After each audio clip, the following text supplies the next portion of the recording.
introduction. So the INPE used to have the Earth System Science Center, which was something that was set up as an integrative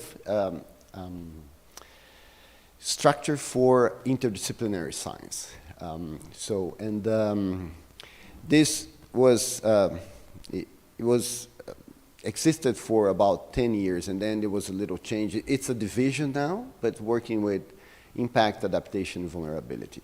So the big challenge that we have in that center is that the suite of data that we deal with, it's quite broad in terms of how it's gathered and the thematic of it, the strength, all the elements of a data itself, from social science to the hard science. So models, scenarios, and all that. So and those actually outcomes of this database actually have to dialogue in terms of how the data is organized within the search infrastructure. Sorry. So that's basic. The center came for this. So the idea was to build first Earth system science model,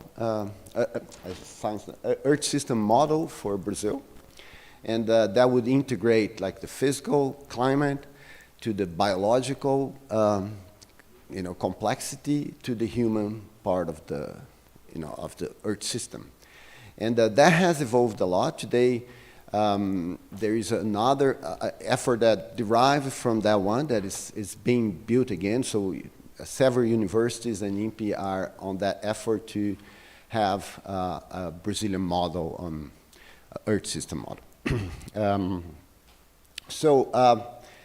The NEXUS project. So NEXUS is an interesting approach that aims on dialogue, science, and policy and implementation.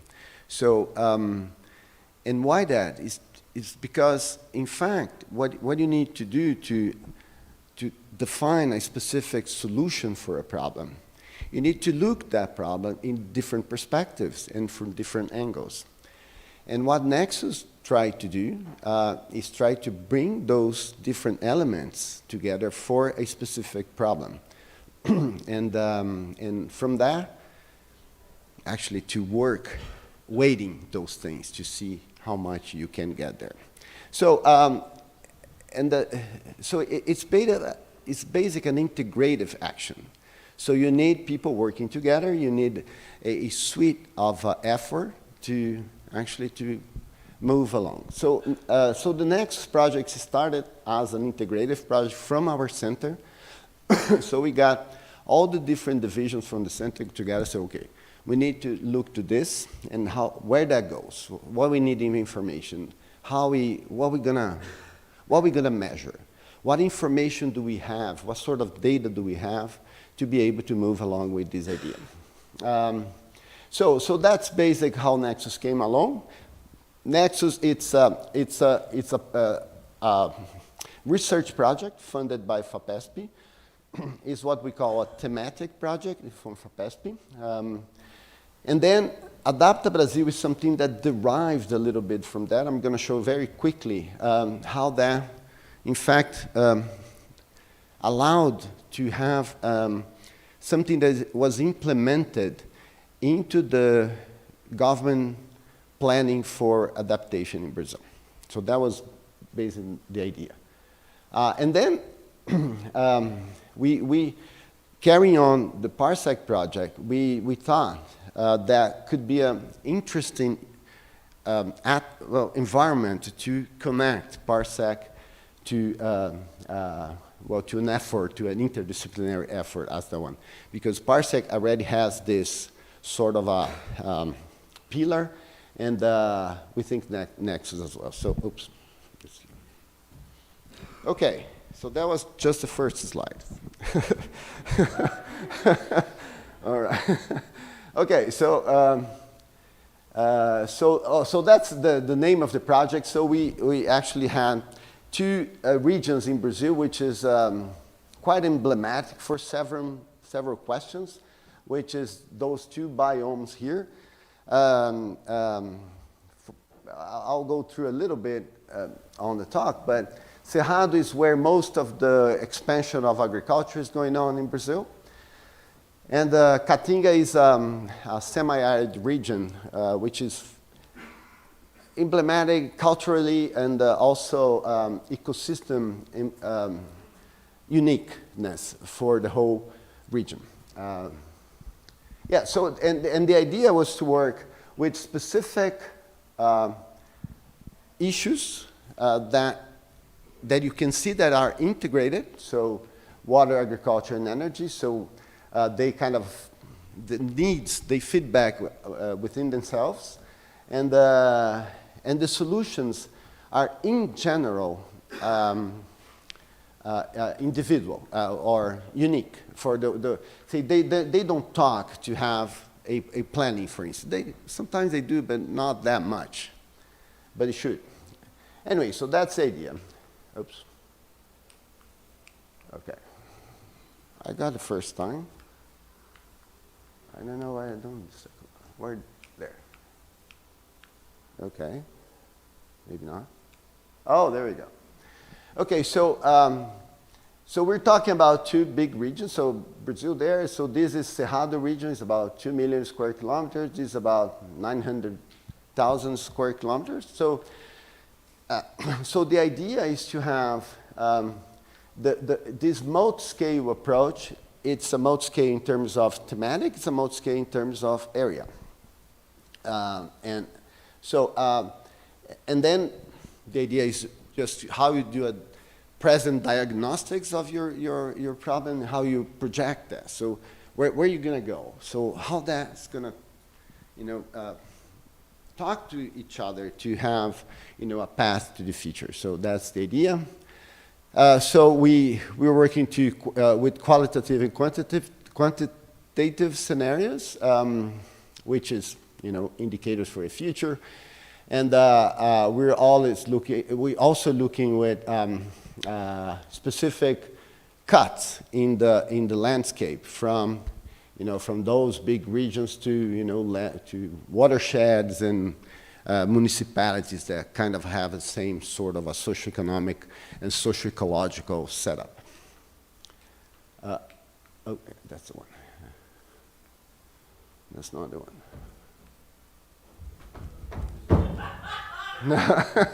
Sometimes you need. Oh, that here? Ah, é aqui. É? Eu vou aqui, eu passo aqui no. It did go. Okay, sorry. Yeah. So so how we characterize the present. So that was one big issue within those three sectors. I would say water, energy, and food. So we have to come up with a suite of socioeconomic indicators, social environment indicators. And so we're not aiming to generate these indicators, but the idea is to go to database, to go to statistic database, like census database, and but also satellite information, but also environment information, to actually build a suite of indicators, and that would come from secondary sources and models as well. And that do the projection to actually see what the future look like, or what's the future that, you know, we or the people in the region want to have. So those are again the structures, the basin, the sub-basins, and that's where we go. And oh, okay. So, so the narratives, so how you actually think about the future. You can say, okay, so the future is going to be driven by, you know, economy and innovation. So that's a sort of a future that we're looking at. The other one, now we're going to talk about resilience. So so how this talk together? We want resilience communities to, you know, change that it's going on. Or we want to, how are we going to manage the global commons? You know, atmosphere is a global common, water is a global common. So how are we going to manage that? So those sort of, what ends up is that so this is a collaboration with another project called SHAPE, with something called Three Horizons in terms of how you deal with the trajectory. And you're not reinventing things. So the Sustainable Development Goals, they are nice, at least, set up to think about how data, talk with indicators in that perspective from the present to the future. So I really don't know which one works. Do you need to change? Next one? Yes. Oh, thank you, Pedro. Pedro works. So the previous one.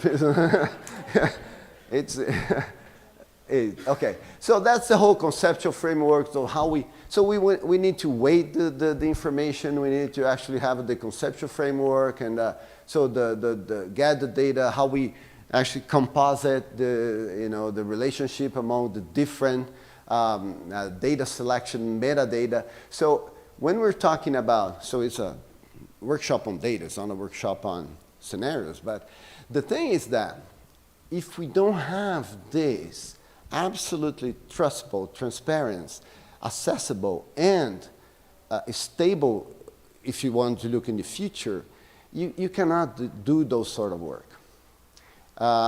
Just before it becomes an ice cream, I'm just going to have my coffee here. It gets cold very fast, this coffee. Okay, so then out of that, we do the organize the database to be also accessible. The database of the analysis to be accessible, to be revisit and everything. So and do the analysis, the statistics, and all that. The next one, please. Thank you. So there's two perspectives on this.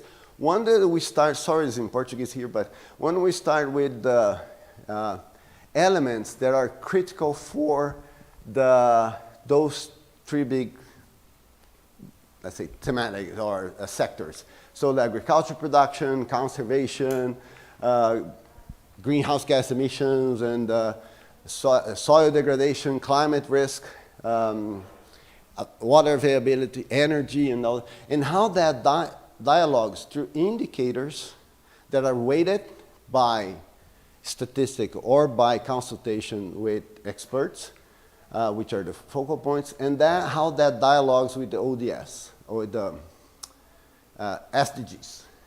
ODS is in Portuguese. Yeah. So how that dialogues with SDGs. So we select some of them and see how that actually merge together on that.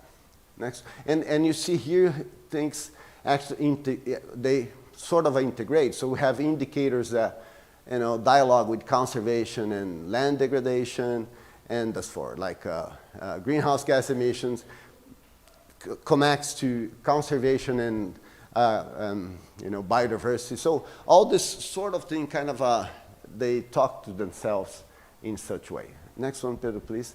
And the other perspective is that looking the same sort of basic index that comes from indicator through the what became something close to Nexus, which is called the security, the food security, the water security, energy security, which actually means that how that's guaranteed for people in a broader way. So how people can have access, how that is accessible, how that is safe, how that is, so there's food security, good dialogues with food nutrition, dialogues with access, dialogue with production, all that. Next one, Pedro. Okay, so just to have a small example of that, is that when we were talking to water resource, for instance, eutrophication is a big issue in water resource. There is this eutrophication risk index. So we're starting here with this, what's called the flower of risk. is something that came out from, it was something that IPCC on the assessment report 5 came out with this thing from the literature, and that has evolved a lot. Now it's a compound effect in terms of hazard and risks and thus forth. But anyway, we're working with this characterization of impact risk. So then we have the input for that. Our basic, there's sewage. That's one input for eutrophisation, that system. And then we have a suite of indicators that we can extract from a census database, extract from a sort of database that will provide us some of these are socioeconomic indicators, others are just physical or chemical indicators like water quality and that's forth. Next one, Pedro, please. So just to have an idea, so we got a watershed within the system that we're looking at, and then we can map by municipality what is the risk, the ERI, the Eutrophization Risk Index, and then we have several of them over there. And the idea of this is to do a regional cut by municipality. So the management at local level can look to something like this and say, okay, so why my municipality has a high risk of eutrophization? What's going on? Look into those indicators that we just showed up. Next one, Pedro, please. So, yeah, so then out of them, the idea is to how we can propagate this in several ways.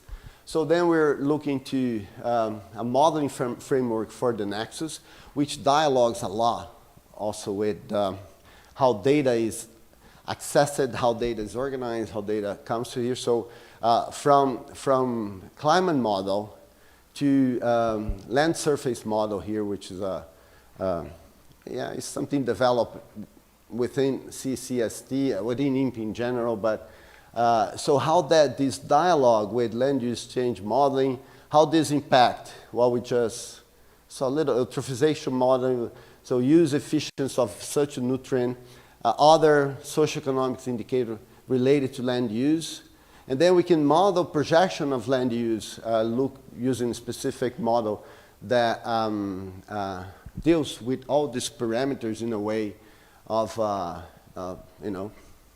looking to the future, specifically for land use. And that goes to, emission and anyway. So we can so that's basically how the structure of modeling that feeds on the indicators database are being thought about and are being constructed.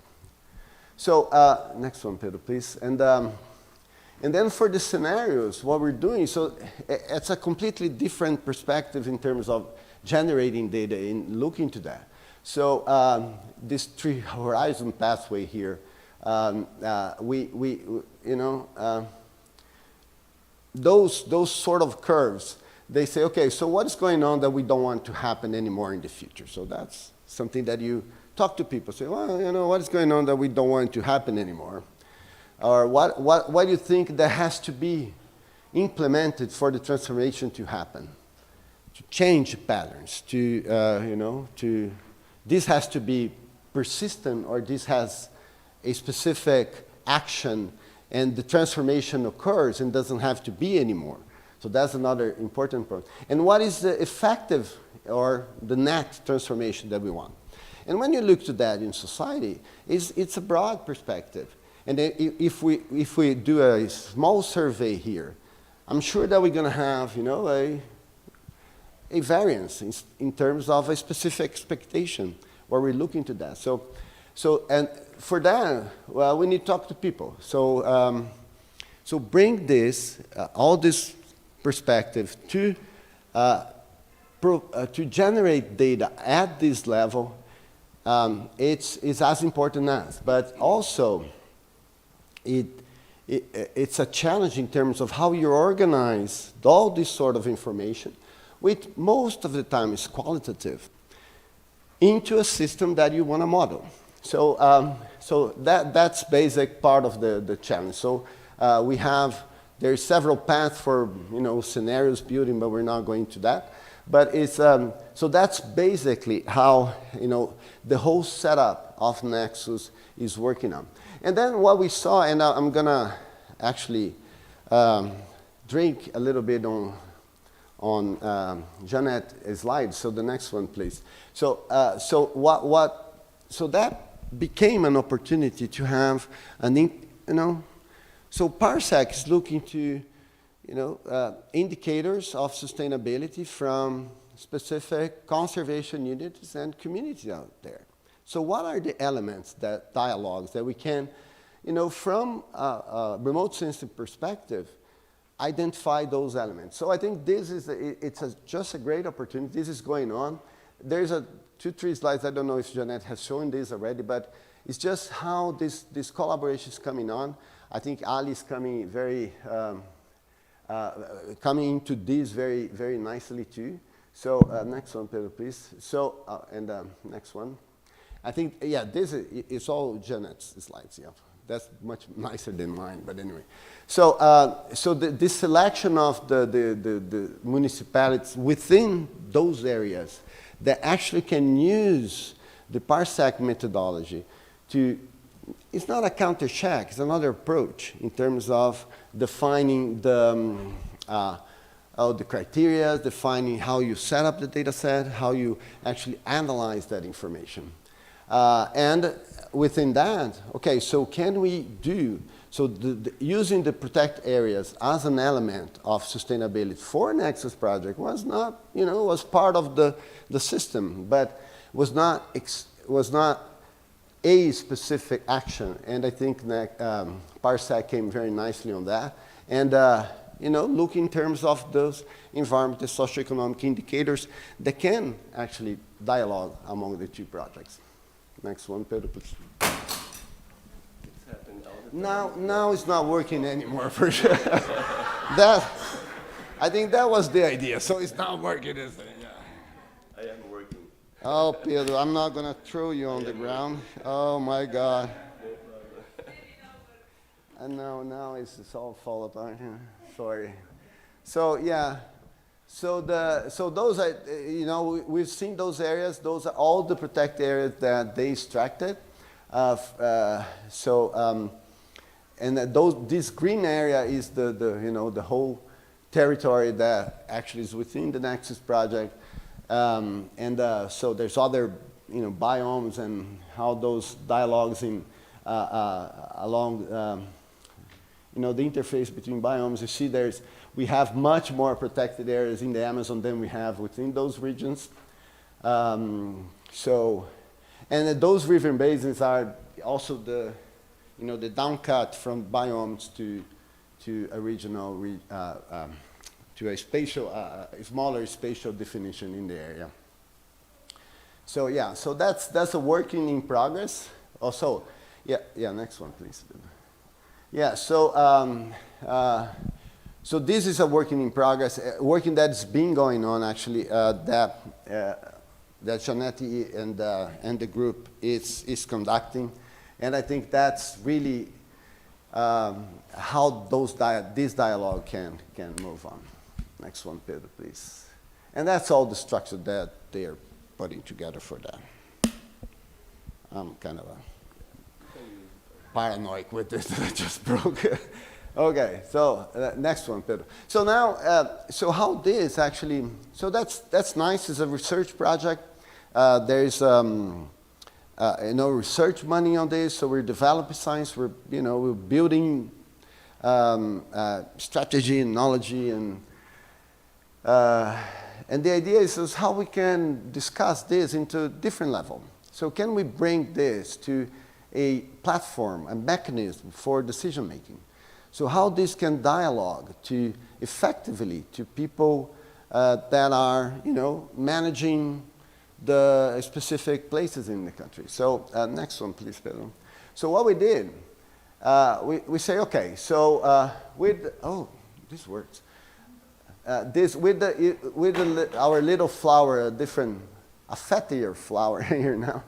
But so what we're doing with the, we're expanding this, but we started with the three sectors that we talked about: energy, food, and water. And with this, and with the climate hazard for define the risk of impact, we say, okay, so can we do at the whole country in terms of municipalities, what are the risks of impact of a specific climate hazard in terms of those sectors? So that's the platform. And the idea is to have, and what this aim is to have the information for adaptation measures. Part of that, and this is pretty much a nexus sort of integration of the information, is where we're looking at, trying to get the data to be able to have this sort of information. We're still into the, next one, Pedro. We're still into the structure of how we compose the risk in terms of from the gross data down here, which I just mentioned in terms of statistics and even model data, whatever is available out there, in terms of how we produce indicators, how this become thematic indicators, and how this defines sensitivity, adaptive capacity, and thus forth. So that's how we're trying to have as much as more in an intuitive way for decision makers, how this kind of a build up to something that people can act on. So the indicator here is, I don't know, access to health food, or something like that. So if a specific municipality has a low performance in access to health food, for instance, that's an action that whoever is conducting the policy in that place can take an action on. So next one, Pedro, please. So that's how the scenarios talk to sectorial analysis, so those the thematic analysis, what we're talking about. And the Nexus and the Nexus Plus there is because there's all the social part of the elements that integrate on that. So that's basic how this actually being produced and can in a way feed on adaptation planning. So we are starting. I think the globe is quite behind in terms of adaptation planning. There are adaptation efforts in terms of specific places in the globe. But this perspective, and now it seems that, in COP in a few weeks, adaptation is going to be, is increasingly important within the global policy universe. But, but you need information for that. So how are you going to adapt? And what are you going to adapt to?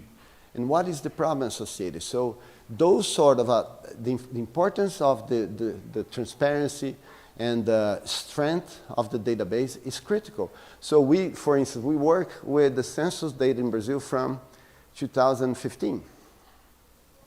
So it's pretty behind. So there's a census being produced now, which is a little behind. But so those informations need to be refed very frequently. So next one, Pedro, please. So that's just the layout of the front page of the platform. Next one, Pedro, please. Now we're going to go quite quickly. So what we have, it doesn't look very nice, but anyway. So what we have now, we have water, food, energy, port, and health, which here is malaria. Port is very important for the country as well. So next one, Pedro, please. So if you click on that, you have all the ports in the country in terms of here the risk of impact of storms. So some ports in Brazil are very vulnerable to storms. And then what are the indicators that define the vulnerability, the exposition, and what is the climate hazard we're talking about? So we're not going to go to that, but if you click in any one of these, it goes down into our hierarchy in terms of building that. So you can get down to the indicator that actually build to this and to the weight of the indicators. So, and the weight of the indicators of this is done also by expert elicitation. Next one, Pedro, please. So if you click on health, this is only for malaria. Next one, Pedro. So then we have all the municipalities in the country. What are the risks for impact in terms of malaria occurrence associated to precipitation? So, you know, you have a distribution, and if you click, so here is a specific city which is emblematic in Brazil for several regions in the Amazon, which is this big municipality there. So there's a risk because of several influential factors, that's what we call, associated to malaria. Next one, Pedro, please. And if you click on water resources, the same thing. So next one. It's just print from screen. So this is what is the risk of impact and drought for the water resource in Brazil. So we had, you know, some regions. So the demand, you end up seeing that demand for water and the distribution of water in the country is very, you know, uneven. So what happened is that you have regions where the municipality is much more exposed to a hazard in terms of drought in comparison to other regions for, you know, for all the indicators. So we see in this part of the southern eastern part of the country and center part of the country, which has, you know, sort of a high vulnerability for that. Next one, Pedro. Yeah, so, and this is, and the data for this thing, it comes from, you know, a variety of different institutions and database. So, you know, they have to be trustable, they have to be accessible, they have to be stable throughout time for that to happen. So it's a huge amount of different efforts in terms of data and methodology, and who is developing this basically. So we partner with the Brazilian network on, it's a Brazilian network on research, but deals a lot with infrastructure and data, yeah, INPE and Rede Clima anyway. So, okay, Pedro, next one. So, and that's a big group of people. So you need to interact with a lot of people to do that. And next one, Pedro. Yeah, so I think that's it. Thank you very much. I'm sorry for this. So we have time for 2 or 3 questions. Please feel free to make questions. And I have a microphone here.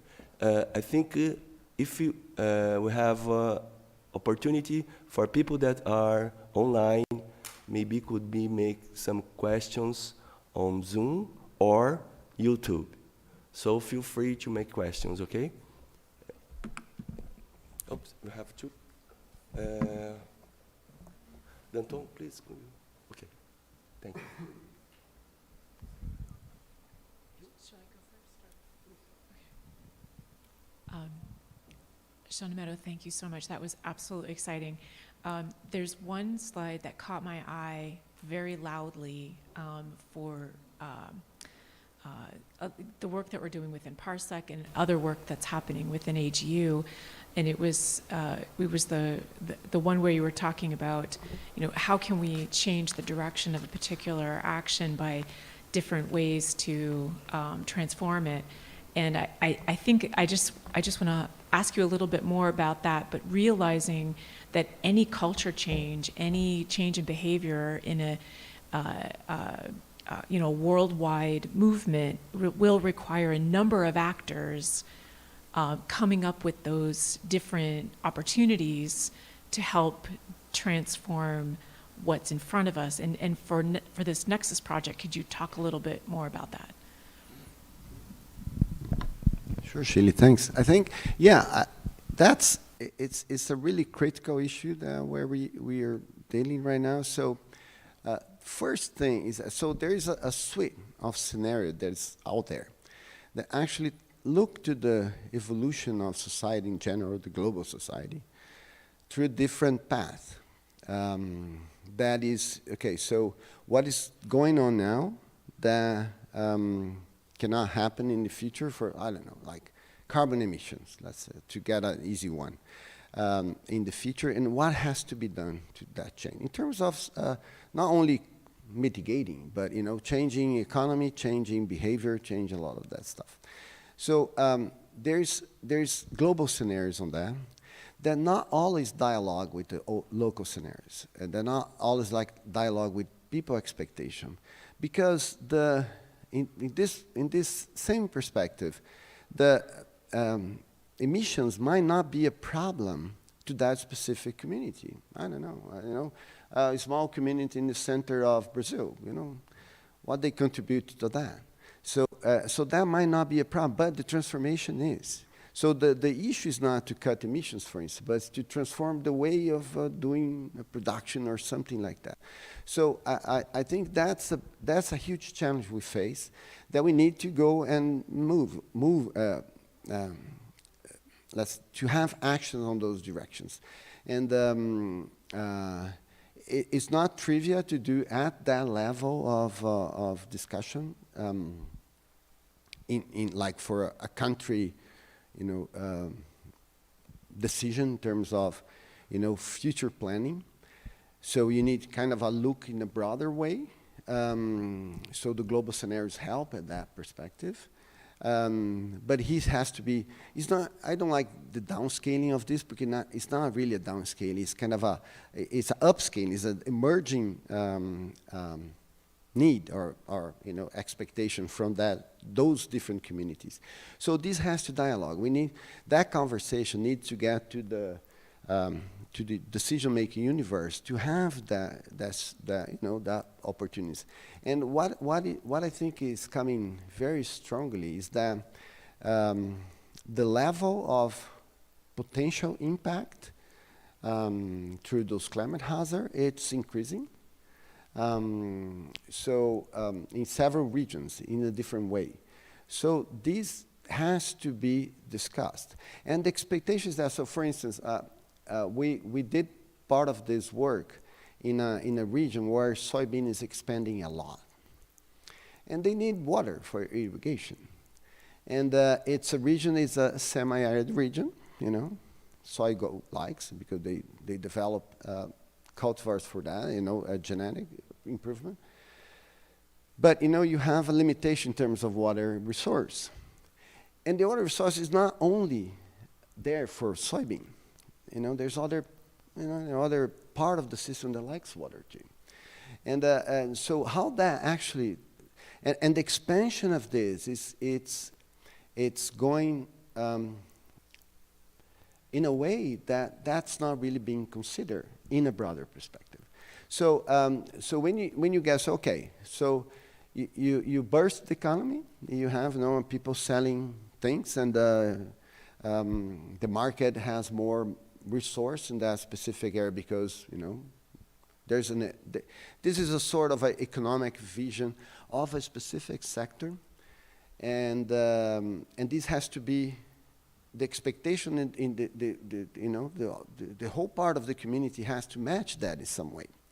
So this sort of planning that we definitely need to have, because if we're gonna have a water shortage, who is not gonna drink? The soy, the cattle, people, who is gonna for instance, so those sort of discussion has to include those actors in a way, and then that sort of diagram is nice because okay, so that's our problem. So how we reduce this? We wanted to have water for everyone in the future. Okay, beautiful. So what we need to do to have water for everyone. So then you start matching people expectation. Because we can model that. So, okay, so I got in my model. So I reduce the soy plantation. I do increase, I don't know, sort of water extraction from whatever. So, but when you get to the reality there, the way of dealing with things are different. So those sort of kind of a matching expectation is quite nice exercise. And the results of this kind of might help to have a local action towards a transformation. and might help to have, a transformative path that can be used in other regions. So the transformation in society is absolutely critical in this perspective, but society needs to be engaged in the decision of that. So that's basically what this sort of exercise tried to bring. Thank you, Alison. Thank you. Thanks, Shirley. Thank you. We have one more question. Yes. Please. Yeah. Okay. And it might be fast, but thank you so much. And I really love the explanation too of the transformative kind of scenario pathways, something I've done a lot of work in as well. So I really want to pick your brain a bit more on this. But I'm curious for the broader audience, the selection of indicators. What was the balance between the research team driving the selection of indicators, especially as you got down to the granular level, versus stakeholders? And how did you reconcile stakeholders, because this is a very large region, and I guarantee they have different values, and how did you reconcile the differerences in the indicators, if the stakeholders were driving this, with the researchers across the entire region? Right, yeah. That's a big thing. So, yeah. So when we got to this platform, which is a national platform, so we basically, the research community said, okay, those are elements important for this. Those are indicators important for these specific sectors, and those are the data sets that are available for that. So out of this, we went out to some stakeholders at national level that would look to the country. Okay, so we know that region is the precipitation is lower than that region, so the weight on that specific indicator is different than one. So for that platform, that's basic what we did. So the consultation was still in a sort of a researcher stakeholder interaction there, and basic the stakeholder had some connection to science, with just to have a more of a clearer perspective of what we were suggesting. On the project, so that was a bit different, because then what we did, so we had the suite of indicators, which they, in some way, they dialogue. But we had a suite of indicators, and on the scenario building, we kind of move away a little bit from that, because then we would talk to people on the ground. So then the stakeholder would be the person responsible for a specific, agroecological community, or the guy responsible for the soybean production in that region, and having those people in the same room and trying to, so that was a different dialogue. So indicators that came out from that, they are a bit different. They kind of, they goes along, because the issue is that, so I don't know, water availability. In a way, you can have it this in terms of statistical number, but people say, oh, the river is lower than it was in the past. And so this connection can be made with some indicators, but then it's very local level. Then you go there, and this interaction is quite constructive, as you know, and but at local level. So, and one thing that I think emerged from this is that the solutions are there as well. So the national perspective dialogues in another universe of solutions, in another universe of planning. But when you start going down, you say, okay, we need to match the expectation there, otherwise it doesn't happen. It's not implemented. So we need to transfer. It's not trivial at all, because dealing with all the different sort of looking to things and perspectives. But what happens is that if the solution is agreed among the people, you see the movement towards changing that. So, for instance, we have environmental law in Brazil that you cannot deforest by, riparian zones. It's a law. But people deforest, they don't really care, but it's a law. So in thesis, that law has to be, followed or whatever. And so is that an indicator? It might be an indicator. So, okay, we just need to follow the law. So we have, you know, a water that is, you have less sediment, you have less nutrient, or whatever you have. So we just need to follow the law. So that might be something that is agreed among people that transforms. So, okay, so we don't deforest anymore on the riparian zones. It's a simple example, but you know, it's quite rich the way that this, you know, this emerges. Yeah, thanks. Thank you. Thank you, Pedro. We have, I think, just a very short question because we are very I will try to summarize Thank here. you. I Okay. For YouTube, I think. Yes, it's from YouTube. Thank you, Jean. That's from Eduardo Conceição. He's from the Federal University of Parnaíba, Piauí State.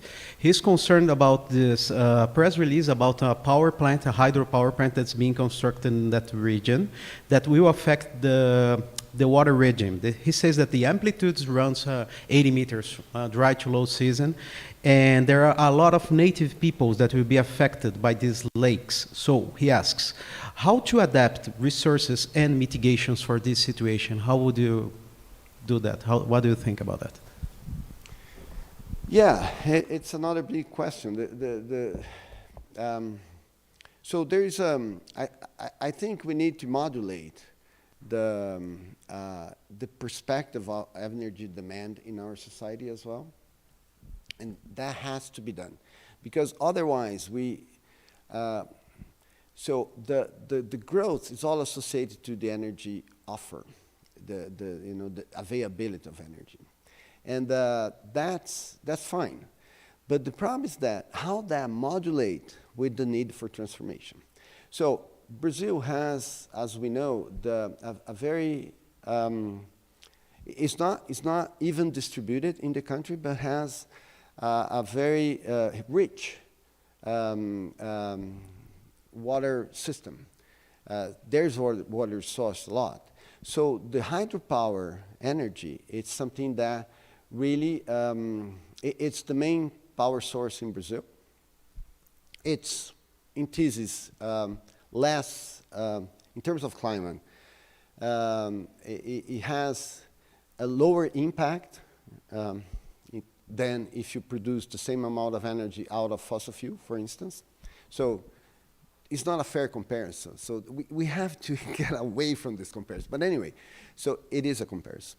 So what happened in that specific situation is that certainly the communities were not consulted, or probably they were not consulted. And that's happening a lot. And these go to different levels of decision. So if a perspective in certain municipality doesn't match what the community that lives there is expecting, you have those sort of impacts. So this has to be done. We cannot just decide in a map. So, and that happened a lot in Brazil, a lot. People had a map, say, okay, no, this is a good river. Let's have a hydropower here, here, and here. So they used to do that in the 70s. So a lot of the hydropower energy that comes in Brazil are from that time. And you cannot do that in this state anymore. But first, because there's not much to do anymore because they did a lot.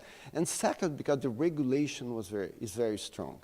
So we need to match those things. And one thing that is not being considered in this sort of planning that I think he has a reason on pointing that out is climate change. So if you're going to reduce the amount of water in terms of, you can have the same amount of water, but you have extreme events in that system, you might not have the output that you're expecting to.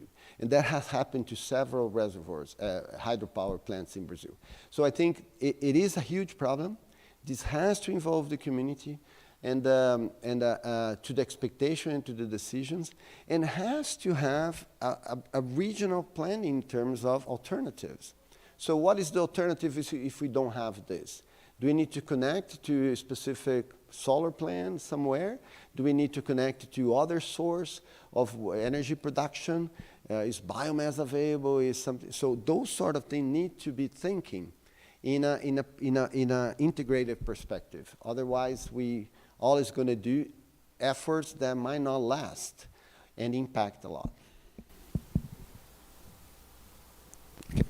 Thank you. I hope that Thank you, Jean. I think we can finish this section. We have more time. The people here would discuss more with Jean during the coffee break.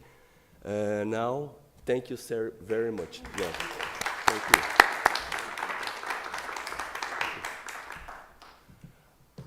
Just make sure that Gir Prakash is ready.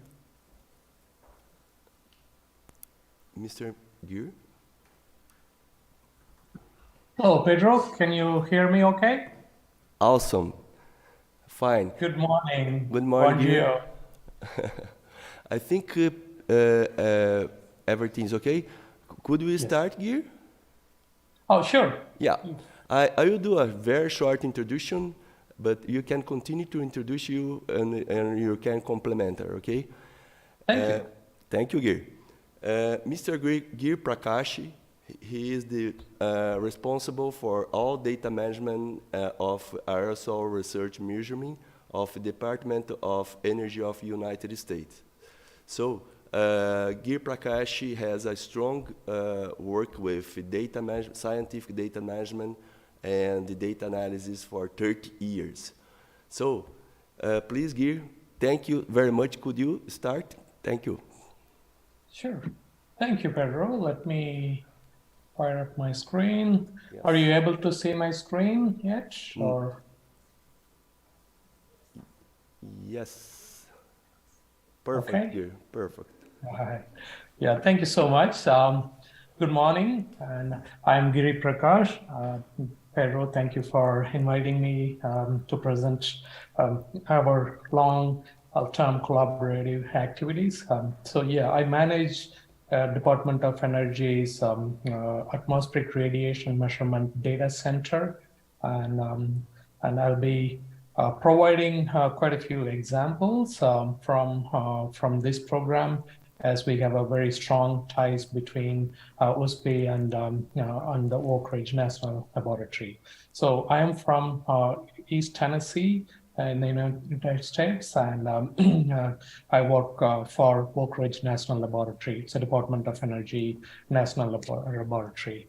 So let me get to my slide here. All right. So what do we do?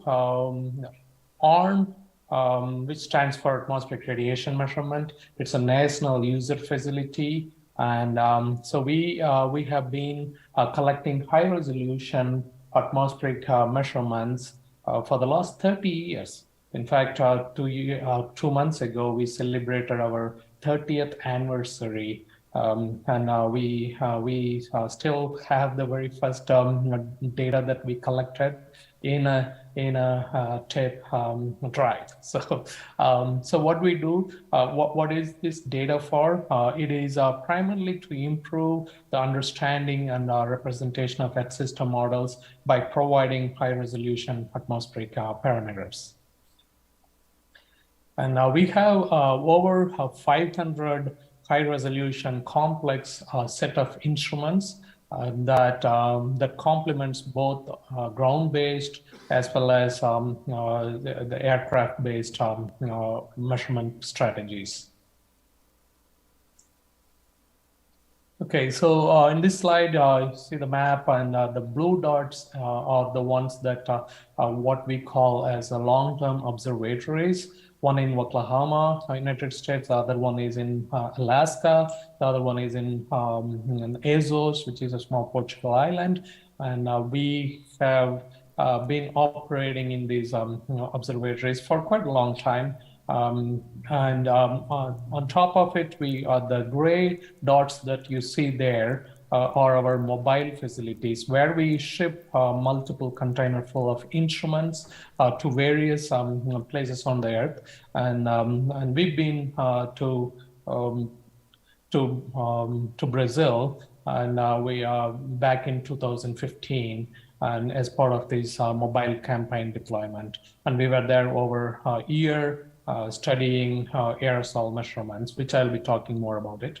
And so all these instruments, along with our aircraft facility, our airborne facility, provides a very high resolution measurements, and that studies the background atmospheric state and also various aerosols, both near surface and the hydrometer profiles. And so all this provides really a good wealth of observational data.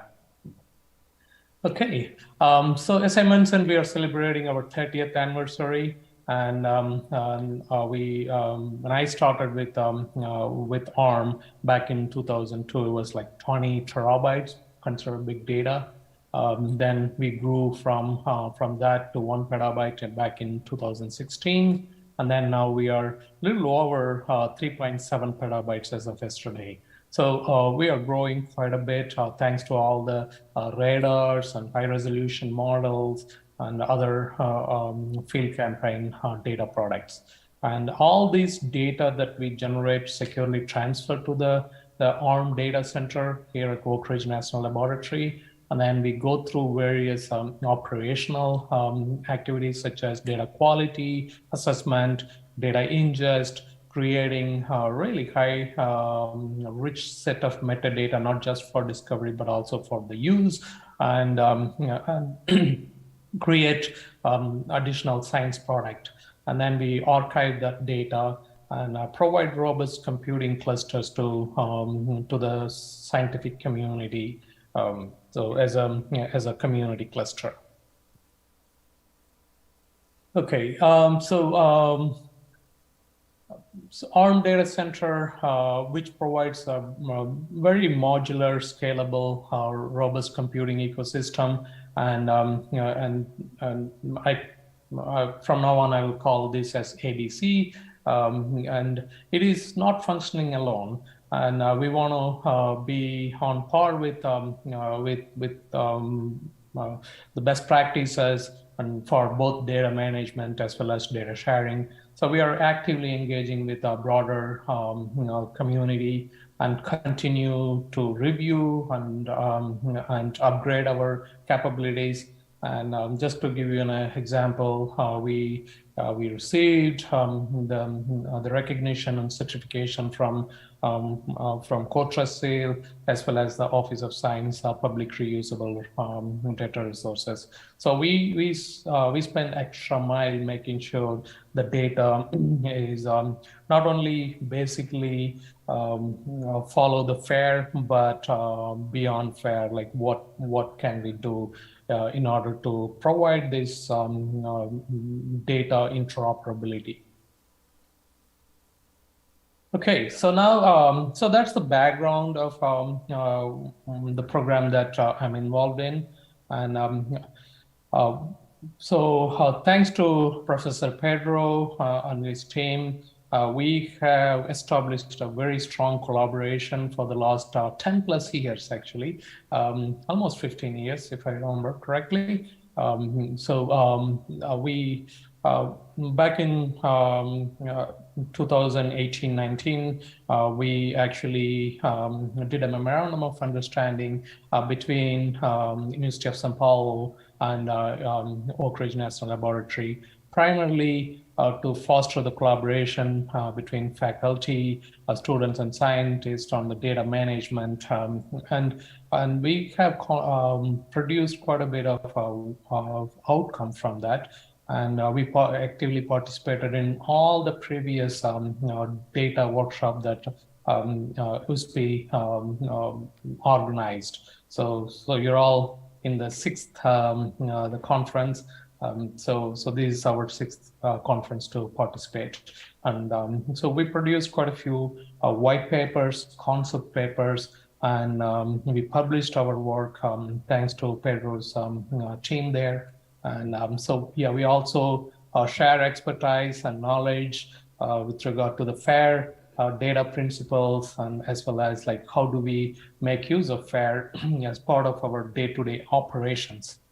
So all this, we are actively collaborating And so we are continue to identify opportunities to share and develop big data and high performance computing architecture, and which I will be talking about that in my next set of slides. Okay, so what are we currently looking at improving? This is where our collaboration comes in. To really help achieve the maximum scientific impact of projects by building advanced data management techniques. So the diagram that you see is our version of data lifecycle, and operational projects like ARM. We have to look beyond the typical data lifecycle by analyzing the data quality metrics, and as well as monitoring capabilities to improve these outer ring, the data lifecycle. So which we have been working on quite a few areas. And one of them is getting into digital twins for observational networks like ARM.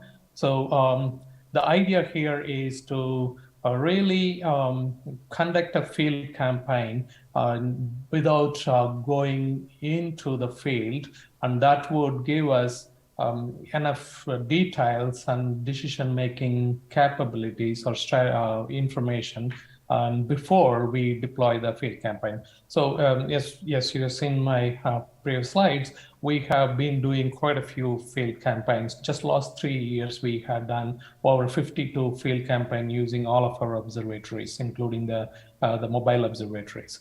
So so we need to have a robust field campaign deployment strategy, and we are looking at using our 30+ year wealth of data to essentially create a digital twin of all these instruments and measurement, and all the way up to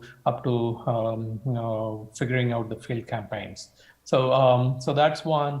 And also, we're looking at doing the MODEX integration by enabling the FAIR-based data sharing. When I say MODEX, model experimental work, it is interdisciplinary work that makes use of our data, and then along with other observational and model data, and then which essentially feeds back into our observational strategies, so we can change our observational field campaigns and collection mechanisms.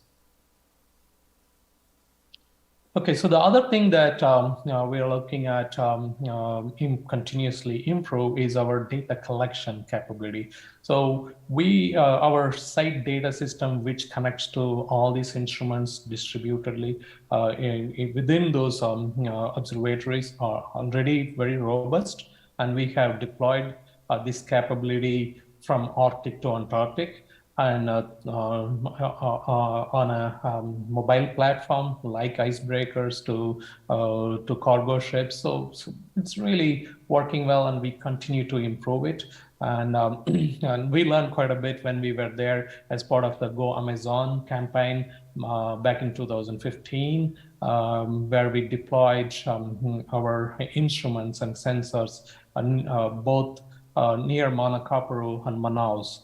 And so that gave us additional opportunities to improve remote data collection capabilities. So we are looking at always improving it. And I want you to look at the middle portion of that diagram where I say edge computing. So that's where we are looking at currently working on enabling edge computing to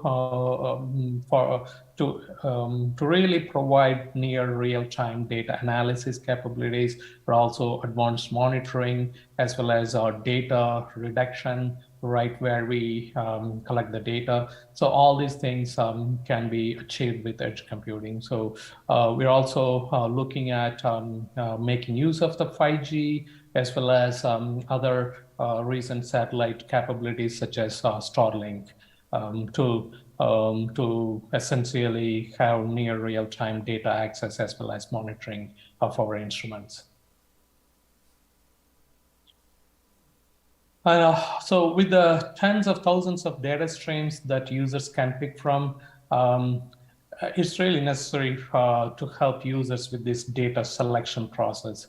So ARM recently implemented a recommender system that identifies best source for all core measurements, which covers the key scientific focus areas listed in this diagram. And our data scientists came up with this bright idea, like Twitter-like recommendations based on the quality, temporal, spatial coverage, and resolution, as well as applicability for user research needs. So this is something that we developed very recently. Now we are looking at making use of this information along with our 30+ year metadata repository, as well as data repository, and applying machine learning to identify the first level of recommendations. Professor Pedro's interns would be helping us in this particular activity. So the other thing is the data discovery as a whole, and we keep up with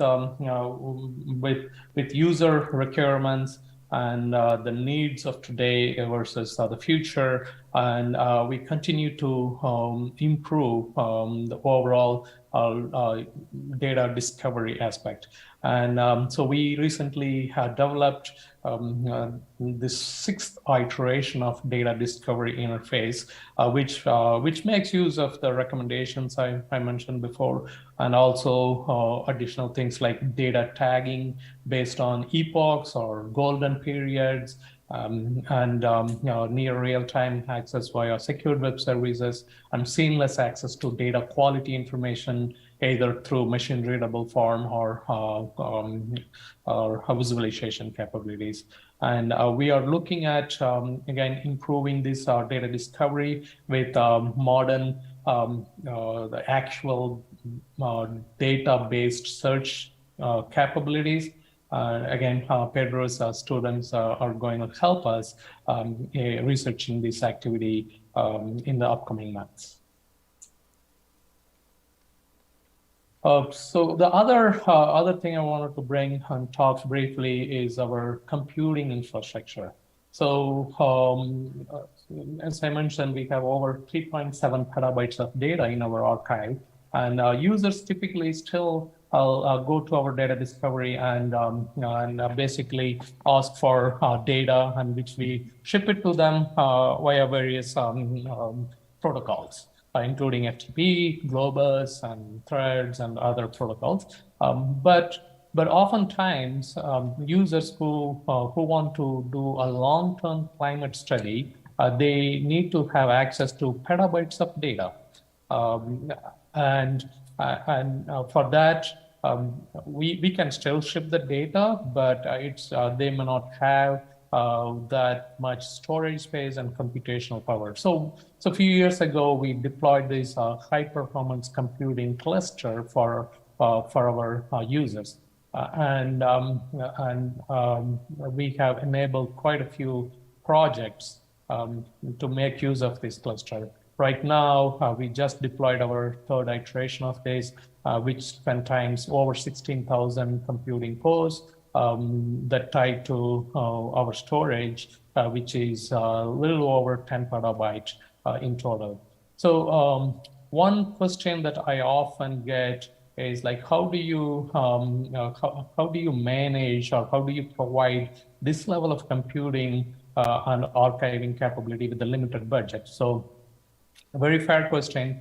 The way we do, or at least we try to handle that, is to really tap in and leverage what is existing. So I'm fortunate to be sitting next to the leadership computing facility here at Oak Ridge, where I'm able to leverage petabytes of mass storage system, as well as the expertise and computing resources from this national leadership computing facility. So we leverage not only their hardware but also their expertise and operational skills. So this helps quite a bit rather than building our own high performance computing system. And so in addition to the HPC clusters, a robust software architecture allows the ARM data center to provide new and innovative ways for users to access the data and carry out a long-term data analysis and visualization research. So we are currently and actively working on providing transparent access to data anywhere users have resources, and also allow users to have transparent access to resources wherever the capacity exists within our cluster of computing architecture. So we recently developed a Jupyter notebook, and we did a big tutorial to over 100 potential users during the American Meteorological Society conference and a few other open source conferences. And Shelley, you're here also. So we are looking at doing this town hall at the upcoming AGU meeting, as well as doing some tutorial sessions there. So we are, with this Jupyter notebook capability, we are users, after they apply and other things, they get account. They will be able to use their computer from wherever they are, and they can develop, let's say, Python-based data analysis script, and with sample data that we provide. And when they tried it, test it, and then now they wanted to do the I guess like a really big data analysis work using our archive data, so they can simply submit from their own Jupyter notebook. They can submit the job to the backend HPC. So we are really decoupling or making this user experience as seamless as possible, and reducing the learning that they need to have to move and make use of that HPC. So talked about Jupyter Notebook already. So we have built a very robust Jupyter Notebook. And in fact, back in 2020, early 20, where we had the previous data workshop here, we actually enabled some of these ideas. And then we did a proof of concept work from EPUSP to here. And that helped quite a bit for us to implement this more operationally.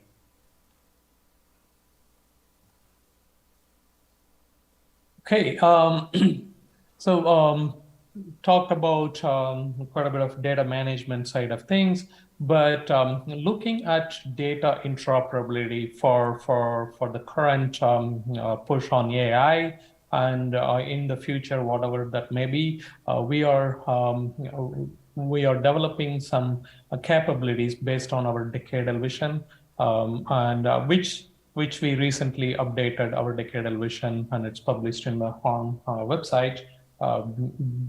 So the new concept that we are currently working is the data workbench, where users and other analysis platforms can seamlessly interface with all these 3.7 plus petabytes of data using fair data principles. But also we are looking at providing additional web services to the data in a AI-ready format. And so we recently participated and contributed to white papers specifically on the AI for our Earth system predictability. And we have provided some strategies to improve our data management capabilities using AI, which I'll be talking about that in my next slide, and also provide data in AI-ready format. And been working with the larger community like CoData, World Data System Initiatives to leverage across a broader data science community. And so we also have an intern from Professor Pedro's group who will be starting early next year with us to help with some of these AI capabilities within this data workbench. Okay, so so overall, we are looking at our current challenges, managing these thousands of data streams that are coming every day, and we have over 2,500 active data streams coming from almost 500 complex set of instruments on a daily basis. And we have a robust workflow data pipeline that manages all this, but looking at how we can improve to handle more data inflow, we are looking at enabling edge computing, as I mentioned, both for data reduction and providing real-time data analysis capabilities. And also, we are looking at improving the data quality assessment based on AI and machine learning algorithms. So we had 3 projects in the recent past as a proof of concept, and we are expanding that for more operational side of things. And I spoke about the AI for data recommendations and improving the interoperability, also for data discovery, and providing data in a cloud optimized data access and services for users across the globe who wants to make use of the data. So that's my talk today, and I would be happy to answer any questions. Thank you very much, Gil. Thank you very much. Now, I think we have many questions here. We'll start with people that is far. They are, I think these people are in YouTube. YouTube, yes. Yeah, we have some questions here. So, yeah, I have 3 questions from one single person. First, thank you very much. Gir, I'm not sure if I'm pronouncing your name correctly. That's fine. You are Giri, RG. Giri. Okay. Thank you very much. So this is from Marcelo Morandini, and he asks, first, are 3 questions, so I'll read them. Do you at ARM use just a pattern of metadata, Darwin or Dublin core, or another ones? And then he follows. What is, in your opinion, the main difficulty to integrate all several metadata patterns in just one? Would it be helpful to develop and integrate supporting tools? These are the questions. Okay. Well, thank you. Hi, Marcelo. So we use variety of metadata standards to cater the needs of different community. And behind the scene, we have a very robust metadata database that captures every aspect of operational metadata, keywords, and other elements. But then when it comes to data sharing, data discovery, interoperability, we actually export that data or create metadata in different standards, like, as you said, like Dublin Core, Darwin Core, and the Federal Geographic Geospatial Data Committee, FGDC, and the ISO 19115, as well as the schema.org. So we continue to to adapt new standards. So that's our strategy, and that's how we operate. Basically, we have a very robust metadata database that captures everything and then export it based on the community needs. The second one, if I recall correctly, you asked like, what are the complexity when you try to merge metadata in that comes in different standards. Yes, the difficulty to integrate several metadata patterns in just one. Right. So absolutely, and there is no magic button you can press, and it will all work perfectly. So it is a big challenge currently, especially if you are trying to do data science using multiple data sources, multiple metadata, and I mean, we are using robust metadata standards like ISO, like FGDC, but then we are using skinny metadata standards like Dublin Core and all. But depending on the science use case, we have to I guess like assess the metadata elements from different data sources. And then like there's no like automated process. I would say we use semi-automated process to map one-on-one when it is possible. There are so many crosswalks available in a broader data sharing community. We make use of that. But in addition, we use the scientific knowledge base and the domain experts to map it further. Thank you, Gir. Thank you. Sure. Is there any other questions here? Okay, here, Shirley. Giri, this is Shelley Stahl from AGU. Thank you so much for the call out for fall meeting. So in my mind, I now need to connect with you on the work we're doing around artificial intelligence, machine learning, ethics frameworks. We'll present that at fall meeting. This is some funding that came from NASA. And then also the work you're doing in notebooks, Jupyter Notebooks.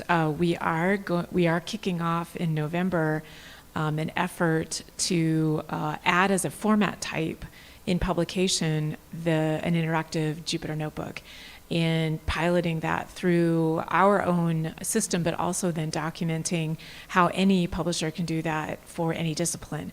And I'm delighted that you're supporting your community with template notebooks, and I see an opportunity for us to connect on that. Now, the new format will likely not be available until, for those of you who are super excited about that, so are we, but it's going to take a lot of work to work that into the legacy systems. We are absolutely going to do it, but it will take some time. So we don't expect that new format to be available until 2024, but there'll no doubt be opportunity to check in with folks that are really using it to help their researchers and make sure we're meeting all of your needs. So thank you so much for all of this work. Oh, thank you, Shelley. Thank you, and I'm glad to hear about your AGU's work on the Jupyter Notebook. And I was laughing a little bit. I can only imagine how difficult it is going to be for you. It only took us like a little over a year to enable this, and we came a long way from like providing this Jupyter Notebook with a lot of manual work. And last weekend, this literally happened last weekend, on Friday evening, one of our collaborators and partners within ARM, he just called us and said like, oh, I'm doing this weekend training and I didn't expect, but there are like 85 people going to use this Jupyter Notebook. Like, okay, so we have to enable that resource, and we did that within like 3 hours. So yeah, it's We have come a long way, but with a lot of time and effort that we spent over the year. So I'm so glad that you're all going to do that. The other thing, Shelley, which I am especially interested in picking up your brain as well as the AGU when I go there this fall, is the whole citation in the AI era. When I say that, this data workbench concept I was talking about, user can come to ARM using Jupyter Notebook as an entry point, and they will see playbooks already available for them along with this data, and they bring in additional data from Novanas or whatever the data sources are going to be, and they essentially they will develop they do the data science and then create an output and then publish their work. So in this, I mean, like the data citation gets really complex very quickly when you think about this pipeline, right? So how do we have done quite a bit in terms of citing data streams for continuous citing data, especially for the continuous data streams. But then we recently implemented a hierarchical citation based on DOI using their data site and other publishers' strategies. So it's coming along good, but there is a huge challenge and opportunity when we get into these like seamless data analysis platforms, especially data sources from multiple repositories. So interested in hearing your thoughts. All I can say is amen. Yes. Yes. So we're trying really hard to get ahead of that. I saw it coming, right? And it's very complicated right now. So there's a new working group starting up in RDA that Deb Agarwal from from ESS Dive and the Ameriflex Towers. It's an unfunded effort, but she also saw this actually in an AGU town hall that we held, now a couple years ago. So let me make a note. Let me see if I can, let me double check that I actually have this topic for a town hall at AGU, because we can. Okay. It would be great to have you there. It will be great to have you participate in this scrappy little group. I'll send you a note. Generally what we're trying to do, and words matter here, so I'm going to, please, think collection, but don't apply your definition of collection just yet. Just think of the word as a general concept. So if you have data from multiple repositories, some sort of model, the Jupyter notebook that runs it, the images you pulled in to analyze, add on more DOIs, right? How do you put a package together to say it all coalesces here, and I have this overarching umbrella collection DOI that you can then cite in your paper? And then how do we make it easy on a researcher? Oh my goodness. So yes. So there's a team working on it. We'd love you to join us. And then the salient point is, how do we give credit to each of those contributions? The data gets cited and recognized as itself. The software gets cited and recognized as itself, et cetera. And we do have the indexers in the team, and DataCite as part of the team, and Crossref as part of the team to help figure this out. And it's a very hot topic right now because of the work you're doing, because you're causing the problem. Thank you very much. We are definitely causing the problem. And as you said, right, like my primary motive is people who are working really hard on the field when they generate the data, they should not be forgotten. When all these like the data mashups and the data interoperability happens. So we need to make sure all the way we provide the credit without overwhelming the users who are using those data, right? So you mentioned about like,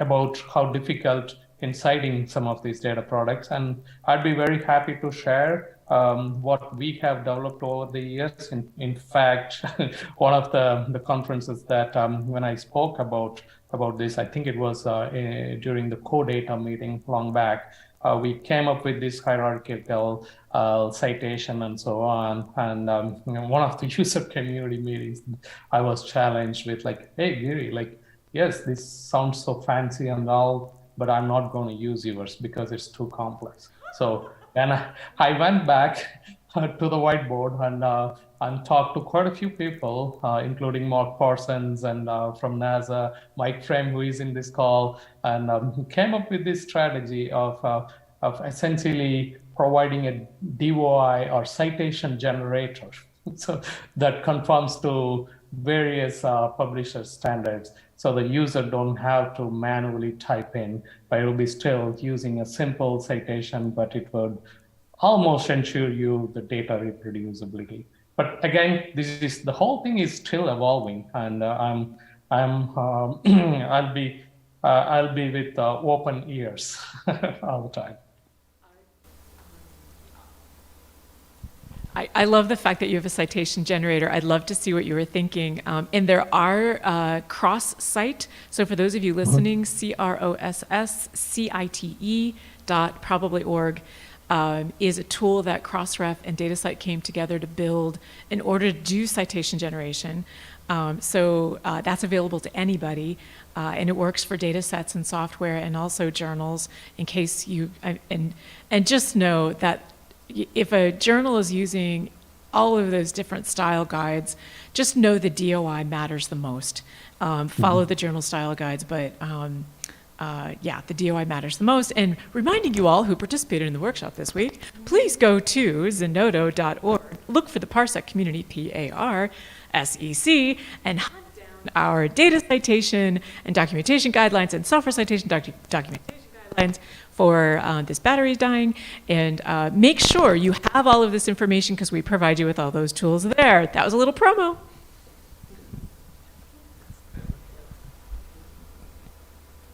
Yes. So, Back to you, Pedro. yes. Thank you, Shile. I think we are a little bit late, but if someone has a urgent question, if you know, we can finish the presentation right now. Gear, I must tell you, thank you very much. I think we learn a lot with what you are doing, and you are kind to transfer what you are learning with to us. Share what you're learning with us. Thank you very much, Gear. I can say another word. It's difficult, but thank you. Thank you, Gear. Obrigado, Pedro. Thank you. De nada. So now we have a break. We have 25 minutes of break. And there, after we are going to start the Mike Frame, USGS presentation with Mike Frame talking about collaboration. Thank you. So we have our coffee break, sorry. We have a coffee break here on right side, on my right side. Please go here. We are very, feel free to take coffee, tea, and some snacks. Thank you.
Mike, I can see your slides.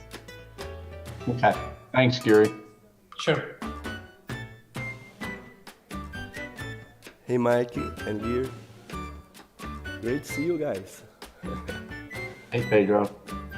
Mike, we can start maybe in 1 or 2 minutes is good for you? Yeah. Perfect. Perfect.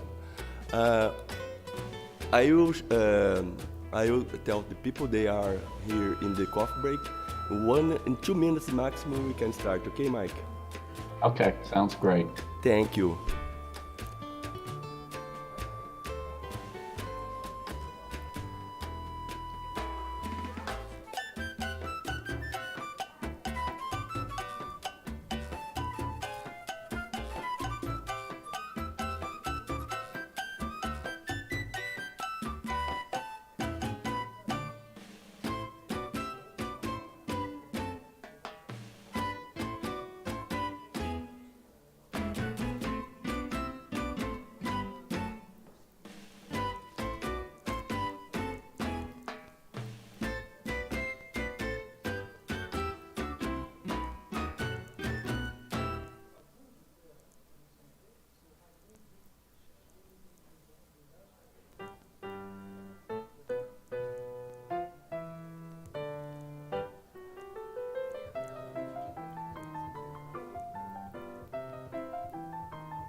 Hello, everyone. I think we can start. People is coming, but we could start. Okay. Now we have a next presentation. Mike Frame from United States Geological Survey. Mike Frame is an electrical and computer engineer who began his career with USGS in 1998 as Deputy Center Director at the USGS Center for Biological Informatics. Mike now serves as Associate Program Coordinator for the Science Synthesis, Analysis, and Research SSAR program and the Deputy Director of the Science Analytics and Science Organization in Core Science Synthesis Systems. Mike Frame, please feel free to start. Thank you very much to attend our meeting here in Brazil. Thank you, Mike. Thanks, Pedro. Appreciate it. Okay, can everybody hear me? Okay? Yes, perfect, Mike. Okay, great. Okay. Yeah, thanks, Pedro. And sorry I'm unable to attend in person. And I know the workshop is a tremendous opportunity for all of us to get together. So at least Gary and I, for instance, have been able to participate virtually and share some of the things we're doing with you all, and also learn from you all too. And And I would like to say, Pedro, from the sessions I sat in a little bit yesterday and some of the PARSEC and then this and some of our people, it's been flawless. And I know it takes a tremendous, lots of people to pull something at this scale off. So great job. So I'm going to walk through a couple, several slides, and I've created a PDF of all the slides as reference because I'm going to skip through some of them fast, just as references. But I think the two talks before me this morning did a fantastic job of talking about things like indicators and metrics and the science use cases and the role of large sensors and all of that. So I'm going to step back a little bit and talk about, from a program perspective or an agency perspective, in our case, implementing something around data management across an organization and what it takes to do that, and what are some opportunities, and then, as Pedro said earlier before the break, even some potential collaboration opportunities for you all that we can discuss at the end. So don't be scared. There's a bunch of slides, but I'm just going to flip through several of them and you'll see those as I go through. Okay. So I do work in U.S. Geological Survey. We're in the Department of Interior. Some of you guys know in the U.S. Department of Interior is the one who manages our national parks or our refuges, and USGS is the science arm of all of Department of Interior. There's about 10,000 people in our organization, about 120,000, I think, now in Department of Interior, all around the country. In USGS, Pedro talked just briefly there on the intro. I'm in a group called Core Science Systems, which I'll describe in a second, but we're essentially organized by scientific disciplines, whether it's water or ecosystems or biology or focuses on energy and minerals. A lot of people know USGS around the world for earthquake monitoring, volcanoes, a lot of our topographic maps. We're doing a lot with LIDAR across the nation now and stuff, but essentially all across the United States, sort of small to large offices and stuff in varying places. Our organization, as I was saying, we sort of work across the enterprise of USGS on the science tools and data. And you heard Gary mention things like computing clusters and stuff, and we have a couple of small machines in USGS, HPC type things to help our researchers process large satellite imagery, for instance. So our program does things like science data management, some of this HPC, the libraries fall in our program as an enterprise type activity. And there's a screenshot or two there of the protected areas database in the US that we also do. So some global national data sets, if you will. And I'll get into that. So from the perspective around data management, I'm just going to sort of step back and sort of talk a little bit about our journey in USGS and where we came from in data management and some of the practices and even some of the things we're doing now.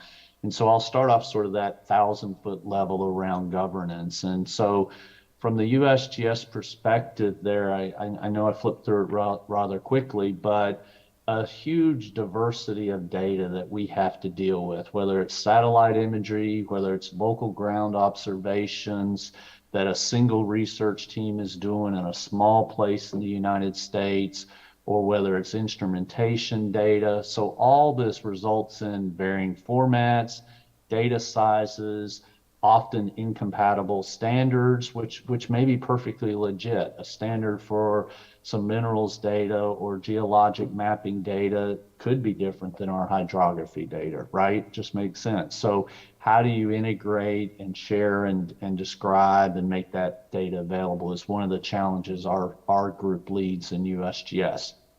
So when we talk about governance from our perspective, you know, everybody's sort of got an eye toward governance and what do they mean by that. But from our perspective, we look at it from the policies, the people, the application tools, assessments and roadmaps. And the little eye on the right, sustainability is a massive thing. I see efforts started in agencies or organizations that potentially may not be sustainable down the road. And what I mean by that is 5, 10 years, You heard talks this morning about persistence, about stable. And so these tools and infrastructures have to be reliable. They have to be stable. And some of that is through a strong governance framework down through here. And so I'll run through these various breakouts as to what I mean in these next few slides. So in terms of policies, everybody loves policies. We love them, we hate them. Policies sometimes come from the top and they're relevant, and sometimes they're misguided, and then sometimes they come from the ground up, we often say, but yet they may not have that high level support. So in USGS, when we began this sort of journey for even before 2006, a lot of the policies were sort of driven by both levels. So we had some high overarching concepts in USGS as a whole. There is a strong fundamental belief in open data, open science, even before federal government policies. We're a publicly funded organization, and yes, our science leads to publications and leads to decisions, but ultimately we do have sort of strong beliefs in making everything we can available as quickly as we can. And so there's these fundamental science practices which sort of govern our peer review, our review processes, which are very rigorous, to be honest with you, in USGS. And so there are councils set up that we were able to take advantage. Gary showed a data life cycle that they use within ARM. This was the USGS one developed probably 15 years ago now, in terms of the life cycle we go through with respect to our data and our publishing and our preservation. And some of this is tweaked today, but I thought it was good to just sort of look back even that long ago. The policies that ended up being developed through USGS were almost dry, or almost test run, if you will, for a year and a half, in terms of before they became sort of set in stone. And we called them incumbent guidance, even to get around some of the distaste for policies. None of us like to be told what to do, even if we think it's a good thing sometimes, right? So we sort of test drove these policies around data management plans, around metadata, around approvals, and around preservation.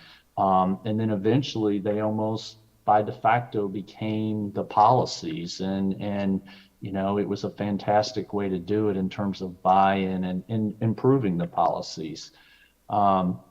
So around this data governance model, ultimately our goal there in the middle, in most cases, is to release this data or this software or this publication, whether it's through publishers or through some of the internal publishing we do.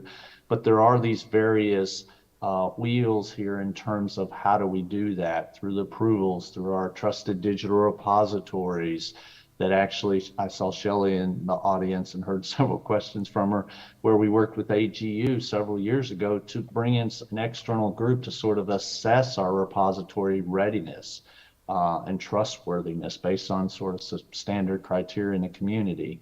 We're big, and I'll talk about some of these other things like DOI and metadata. The other big thing is definitely the people, right? And I think this is common sense, but bringing together people, supporting the policies that you have, whether it's with people to improve them, whether it's people to understand all the tools that are needed to support them, whether it's people to ask questions or guide them through that process first time. There was hundreds of webinars done by our team jointly with our policy people in USGS several years ago when we released these. And it was almost like, bring me your data set. What are your problems? What are you trying to do?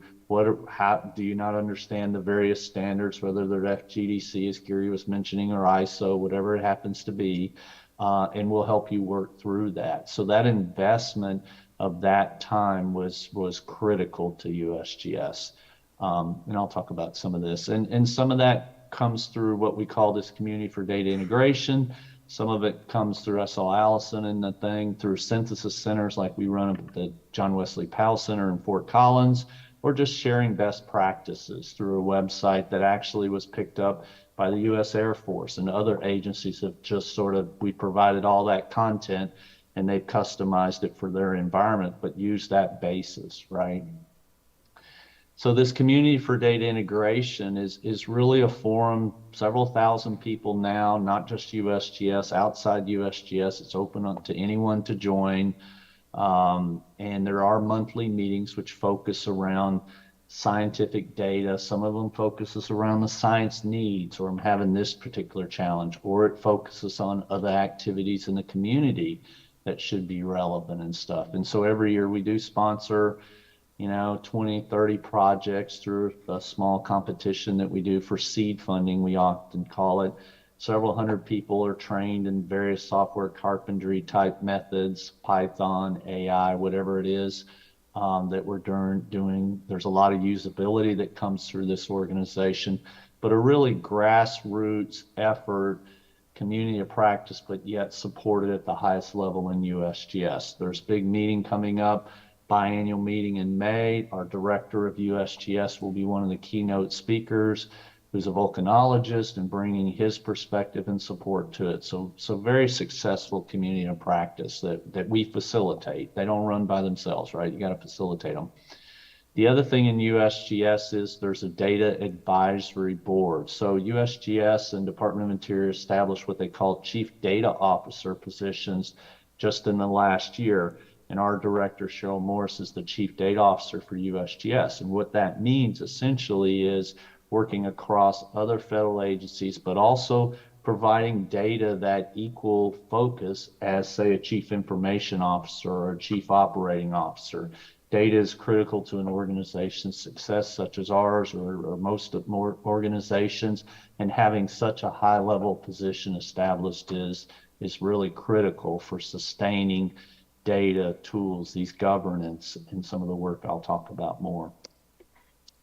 And so the other thing that we do through the people is there's a science base, and I'll talk about what that is. It's one of the major repositories in USGS for releasing any type of science data and software. But there's this data release network. So the concept is, can we get people out on the ground in this 10,000 person organization at that small field station in Oregon, understanding who to call and sort of leverage and share best practices, but know what tools are available or not, and support each other. And then there's these core people in our Denver and our Reston office who walk people through this and help them through the process and various dashboards so they can check on their releases. And sometimes this is data people at a center, I would say, and sometimes it's a researcher who's never written a metadata record. And I'm not sure it's a good use of that researcher's time to go through that full metadata record. How can we make them productive and do well what they do well, right? Then the formalness, there's these bureau approving officials which review sort of our publications before they go out, even in external journals and internal. And these are sort of almost, think of them as a non-biased scientific, broad scientific domain expert who reviews things before it goes out for maybe contradictions to policy, or was the scientific findings fully supported based on what was written, say, in the publication. For data and for software, this actually gets delegated down to, say, the center. So for instance, for our organization of about 70 people, I'm this approving official for all of our data, for all of our software releases, and I go through sort of a methodology to review that. There is a science publishing network in USGS for some of our internal publications, we call it. And so on that governance, the other area that was pretty critical, important, of course, was the tools and applications. And so I mentioned this data management website all the way from how-tos to learn. A lot of this we were able to leverage some work several of us were doing on the NSF sponsored Data One grant for 10 years. And so there's a lot of tutorials that we shared and we developed through some of that work that we brought back into USGS or customized, or even some of the collaborations, and Gary did a great job mentioning some of that with, say, University of São Paulo and Pedro, and I saw Marcelo Morandini on the line too here on the YouTube, and some of those global collaborations we've had for 15 to 20 years now, actually. In terms of that internal process, there are systems in USGS that we use just to track this and document that peer review. And this happens to be the one, this information product system is what we call it.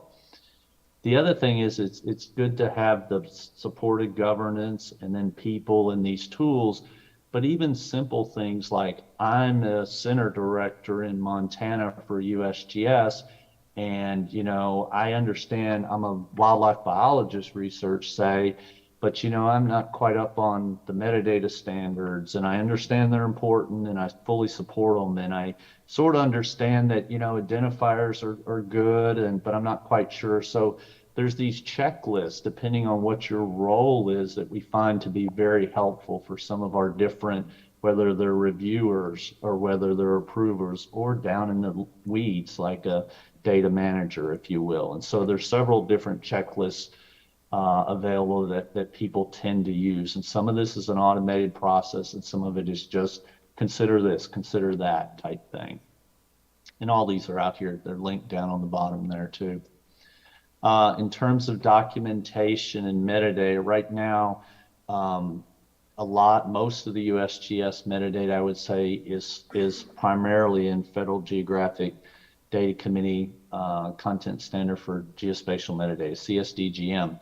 We are slowly migrating to ISO for our metadata. We're actually developing tools jointly within the Department of Interior with Fish and Wildlife Service, for instance, to support ISO 19115 plus, not just the basic standard, because we're pretty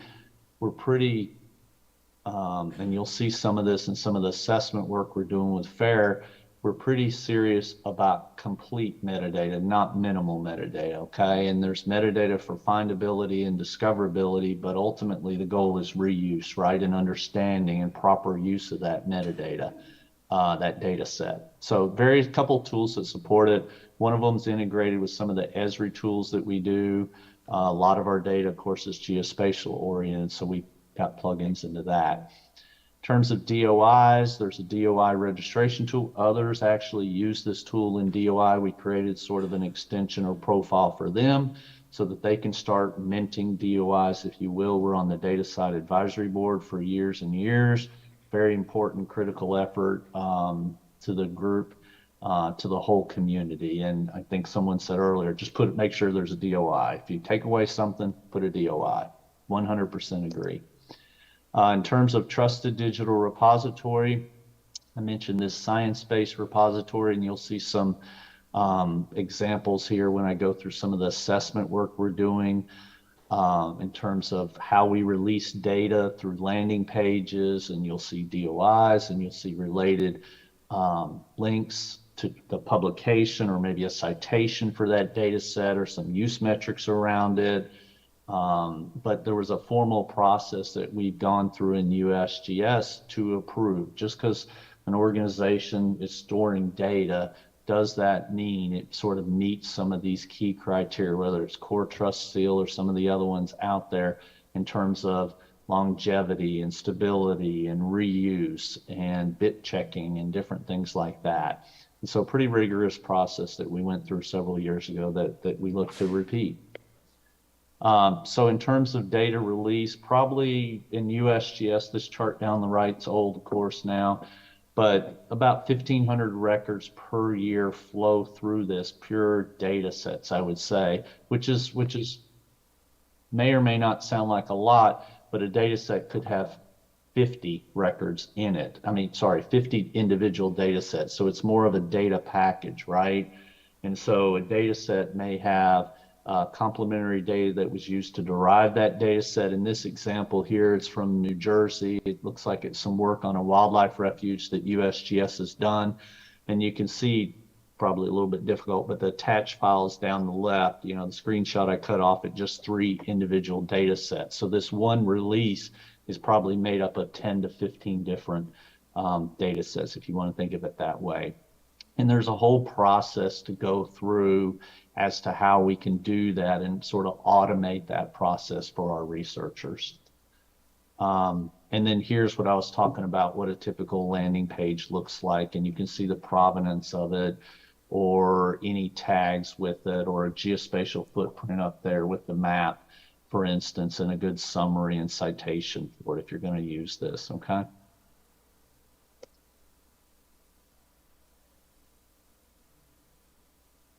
The other thing is, it's, you know, as you create these repositories and stuff, we found you need those tools, those metrics, right?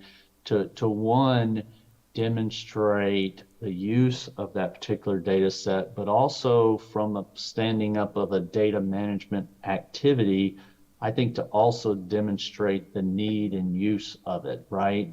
So in this case, we often produce metrics that show our water resources group, which happens to be in blue, has, I don't know, 40% of the data sets during this particular period in the system or was using these tools and stuff. And maybe our ecosystems biologist was 29% or whatever that number says. And so showing back to the sponsors and supporters the use and demand for these things, I think is really, really important. Yes, our primary driver is to get out our science and our data and support our scientists to make that as easy as possible. But we also need to support those administrative and sponsors of this work and funders and stuff and show them the value we're bringing. Gary was mentioning a little bit about citations and pubs and stuff, and here you can just see the link in USGS. One of the other things we run is the publications warehouse. So even if one of our researchers publishes in, say, an AGU journal or whatever, we'll have a citation reference, sort of small bibliographic record, so at least that's discoverable there. And in here happens to be what we call an open file report in USGS. And so you can see with the arrows, the pieces of this particular data set was used to support this publication, and the DOI tool and stuff was sort of some of the ways we cross-link that, if you will. And there's some automation there too. Several years ago, all the federal agencies in the US were asked to stand up sort of data.something.gov. So there's where Geary works, data.doe.gov, data.nasa.gov. And in USGS, we have data.usgs.gov, sort of our science data catalog. And it's a good way to peruse and try to understand what data sets USGS is making available. It's still a tremendous challenge in federal agencies to find our research, to find our data, even with efforts like this, because sometimes they're organized, I would say, bureaucratically versus thematically, or you may not be aware USGS is doing a lot of work on wildland fire right now, for instance, and what are those key data sets or models. I mentioned this publications warehouse, a couple million hits a year now is what we're averaging on this, over about 200,000 publications in there too. The other big area along, if you think of publication, what went into it, there was some piece of software or some analytical code or something, depending on what level that is and what that means to you, that contributed to those analyses. So from a reproducibility perspective, understanding the data set, but also some of the analytical methods, whether it was an R script or whatever it happens to be, Python code that used to generate or did that analysis is an important part of that artifact. So running code repositories for USGS, code.usgs.gov, for instance, and how we do that is really, really important to us. And so you'll see some of these out there, like a biocomplexity thesaurus is listed in this example as code that we turn around and make back available to the community and link to whatever publication. This was more of a generalized code base here in this example. We did some work a couple of years ago on models, and are there models that our USGS scientists are developing that potentially could be reusable by others in the community, and how do we make models available, a little different standard, if you will, or metadata than, say, traditional data sets, scientific data sets. And so there is this model catalog here, and you can see the URL there and see some of the key USGS models, maybe some of our drought. We're doing a lot of work now on the national water model with NOAA in the United States, for instance.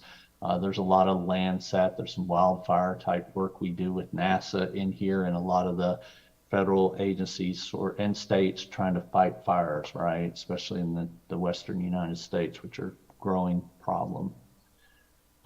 In terms of identifiers, so if you think of, you know, it all starts often with the person, that researcher, and then they're generating publications, they're generating data, they're generating software, they're using HPC resources maybe to support that analysis and stuff. And so having that persistence of I'm Mike Frame and here's my unique identifier, whether the first 10 years I worked at DOE or the past 20, 30 years, I guess now, whatever it is, 20 something years at USGS, you know, my research often goes with me or my legacy comes with me, right, in terms of what I've done or contributed to. So tying that uniqueness to an individual through, say, ORCIDs is pretty important. So the other thing, and Gary touched on some of this, that we're looking at is this area around assessments. It's you know, we want to set up these programs, but we also have to step back and assess their effectiveness and value and where do we need to go, right?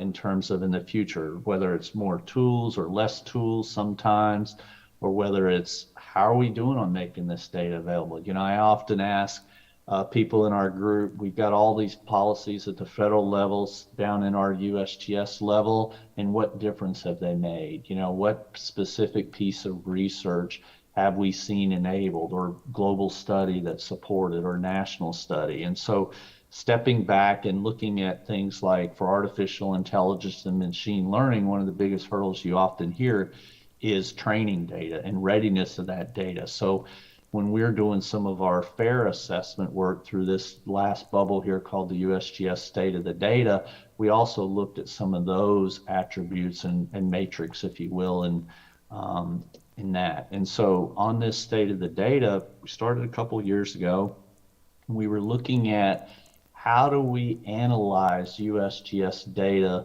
with respect to the FAIR principles and stuff. And what does that mean? And so looking at those individual things, and I'll show you this in a second and stuff, in terms of this checklist around findable, accessible, interoperable, and this is just an Excel screenshot of it, but looking at all the different attributes there for it in terms of how taking sample data sets and looking at their level of completeness, or how, you know, or how are they contributing, or how are we doing, trying to come up with this score and stuff. And so if you take this particular data set here, you know, you can see this particular warbler, you can see this landing page, and, you know, I showed some of this earlier, and then we assess sort of a group of representative across our research. And just real quick, without going into this too much, you can see we're doing a little better job on the findable aspects of some of our data. And of course, as you move up that paradigm or those principles and stuff, it's a little more difficult, right? And so, you know, continuing to look at that and what makes it, and sometimes it's just an attribute or two that can make it more interoperable or more accessible or something like that. So I think the takeaway here is it's good to step back sometime and look at, we've got these standards, we've got these principles, we've got all these things, and how are we doing at them from the big picture perspective. And so we're working now to develop some different recommendations. We're going to publish this methodology out there in the community as to how we took sort of multiple rubrics from some NOAA work, some RDA work, some Data One, and created sort of this USGS approach to assessing FAIR. So the second thing that I'm going to tie it to just real quick, and I'm going to leave time for questions and discussion, is around some of our work in protected areas. So, you know, if you step back in USGS, we've set up this data policies, and we've got various tools and people to help and review, and how does that relate, say, down into our center or our organization related to our sort of national work and feeding World Database on Protected Areas too, around protected areas data. And so one of the things, I'll put this up here and leave it for a second, but but I'm going to ask you guys a question about sort of that first set there through this Slido poll, and then I'll circle back at the end as we do Q&A and look at some of the results. So if you go to slido.com and if you put in this number there, 1805962, you'll get just a little pick thing to ask yourself 3 or 4 questions and stuff. And I'll show those results again in a second at the end. So hopefully people have had a chance to look at that, and I'll go ahead and click and move on. Okay, and I'll put it back up if you didn't get a chance to catch that. So in terms of protected areas, so I know there's several from the PARSEC group there who clearly know about our PAD US and some of the work we've done, and you know, we're trying to actively participate in that really important effort to assess the value, if you will, across the globe, but it's also raising clearly issues around data use, data availability, reuse, understanding some of these FAIR principles I just talked to in the first handful of slides. And so our work on protected areas we've done for several years. Here's a link down here to the new viewer we released a few months ago around protected areas. But it came out of our research, and it was from our biodiversity perspective of trying to do research, species assessment, land change, conservation, if you will, with some of our partners, say in National Park Service or whoever it happened to be. And I'll talk about this work from the perspective of how we do the data and some of the data challenges there. So as I mentioned, some of this is supporting sort of our work across the landscape, if you will, whether it's species decline for particular species or looking across the U.S. on protection, or whatever it happens to be. Again, we roll this up globally to things like the World Database on Protected Areas. We categorize these lands according to this GAP status code that we call it, with varying levels of use, if you think about it. So multiple use lands versus long-term protection versus national forest or a national park or a state park. And so there's sort of this formal assessment methodology through that. And this database is made up of sort of these key features, if you will, whether it's an easement or ownership or the marine work. For marine protected areas, if you will, we work with NOAA to get those layers and sort of categorize those. But varying designations, and some of this data comes from, which I'll talk about in a second, from varying sources and stuff.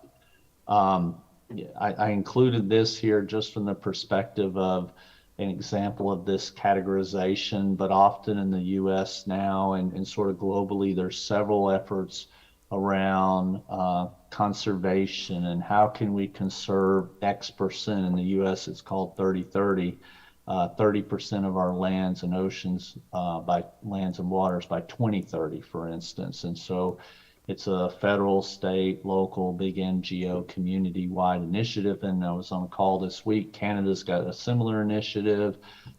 There's other initiatives around too that are trying to do similar things. Conservation for Biodiversity, CBD, is going to come out with some potential targets too. It sounds like around the globe in this area too. And so our protected areas is one piece of conservation, but clearly conservation is more than just long-term protection. You know, there are things in the United States that Fish and Wildlife or USDA or even Department of Defense is doing on their lands to set aside pieces of that for maybe a pollinator plot or, you know, easements for a farmer to not grow a particular crop during the year or reef fields or whatever, right? So conservation is broader than just protection. So in terms of PAD US, the database actually gets built from inputs from federal groups, states, and different NGOs. And the next several slides, which I'll flip through pretty quick, talk about some of the challenges of that inventory and some of the scripts and, you know, some of the spatial statistics that we provide. And then on the right, how we feed that up to the global protected areas work and stuff on behalf of the US.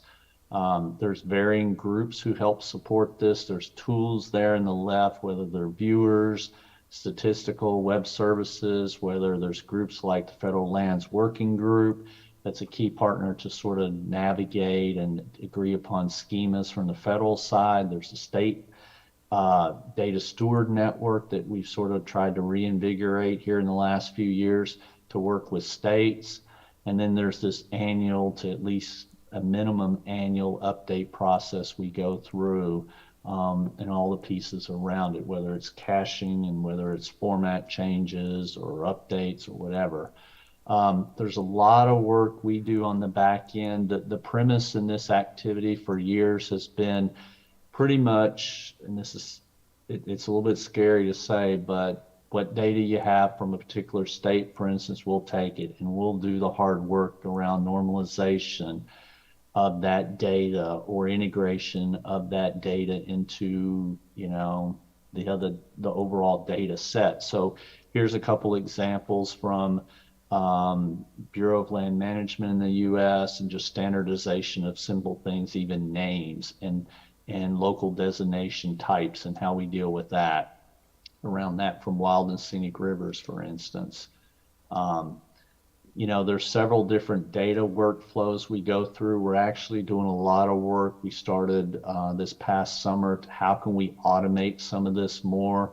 There's several individual translation scripts, which I know you can't really see in the room, but this one relates to the data coming from the state of California, who has tremendous investment in sort of data and biodiversity and research as a state. However, some states in the US have little investment or little focus in this. So we're also getting data in some cases from a central aggregated, pretty well curated state, say in California, but then we'll get data from another state, and it may be 3 different data providers even providing that we got to aggregate.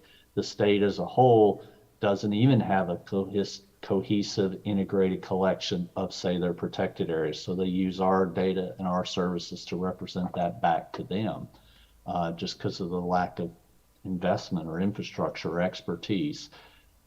Here's some translations for, say, from federal data from U.S. Fish and Wildlife, who provides refuge data to us across the U.S. And you can see the different translations. National Park Service, another state example here from Montana, and these are some of the various attributes that end up in the data.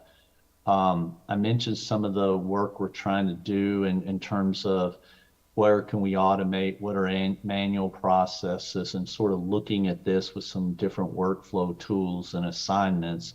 And we'll still have to manually do some of this, but the more we can sort of run this through consistent and provide this back to our data providers, we think it'll sort of speed up the delivery and improve the quality and comprehensiveness of the data, but allow us to move to more timely releases instead of every year, perhaps eventually real-time releases as a new data set or new area gets designated in the US, and how can we turn around and include that in the data set.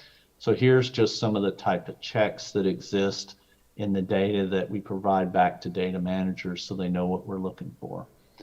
So back to this poll that I mentioned earlier in terms of key success for a data management program. So let me stop share and I'll show the results of that everyone has sort of seen here.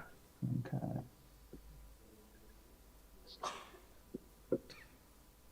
Okay, so it looks like this is the feedback from all of you who's voted here. Hopefully you see that window. I think you do. And overwhelmingly, it looks like, ironically, policy's got 0 if you had to pick one area where people make the difference, right? People do a lot of this. Supporting tools clearly are important. And then taking a step back and doing this research and this assessment, I think, is also very critical. And so interesting results. And once I stop sharing here, we'll oops, I don't know if I was showing that. Okay, maybe now you're seeing it. But once I stop the slideshow, we'll have some good discussion time around that result for everybody. Okay, and there it's sharing now. So let me do one last slide and then we'll open it up to discussion here.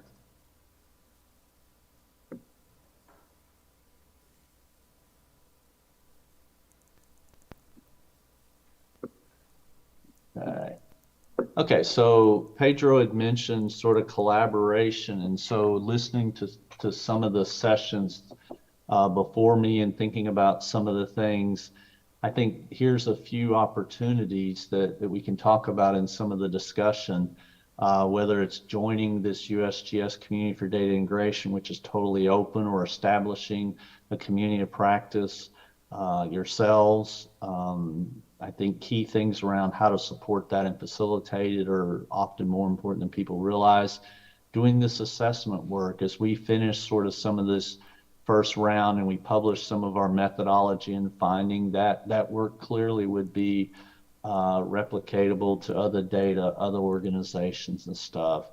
Having sort of, I mentioned the shared code repositories and stuff is another thing. And then I put some other activities that I think are important to be aware of or join or actively participate, whether it's organizations like DataCite or RDA or conferences and sharing lessons learned, whether they're in the scientific spaces of like an ecological society or geological society, or on the infrastructure. The supercomputing conference often is very valuable too, we find.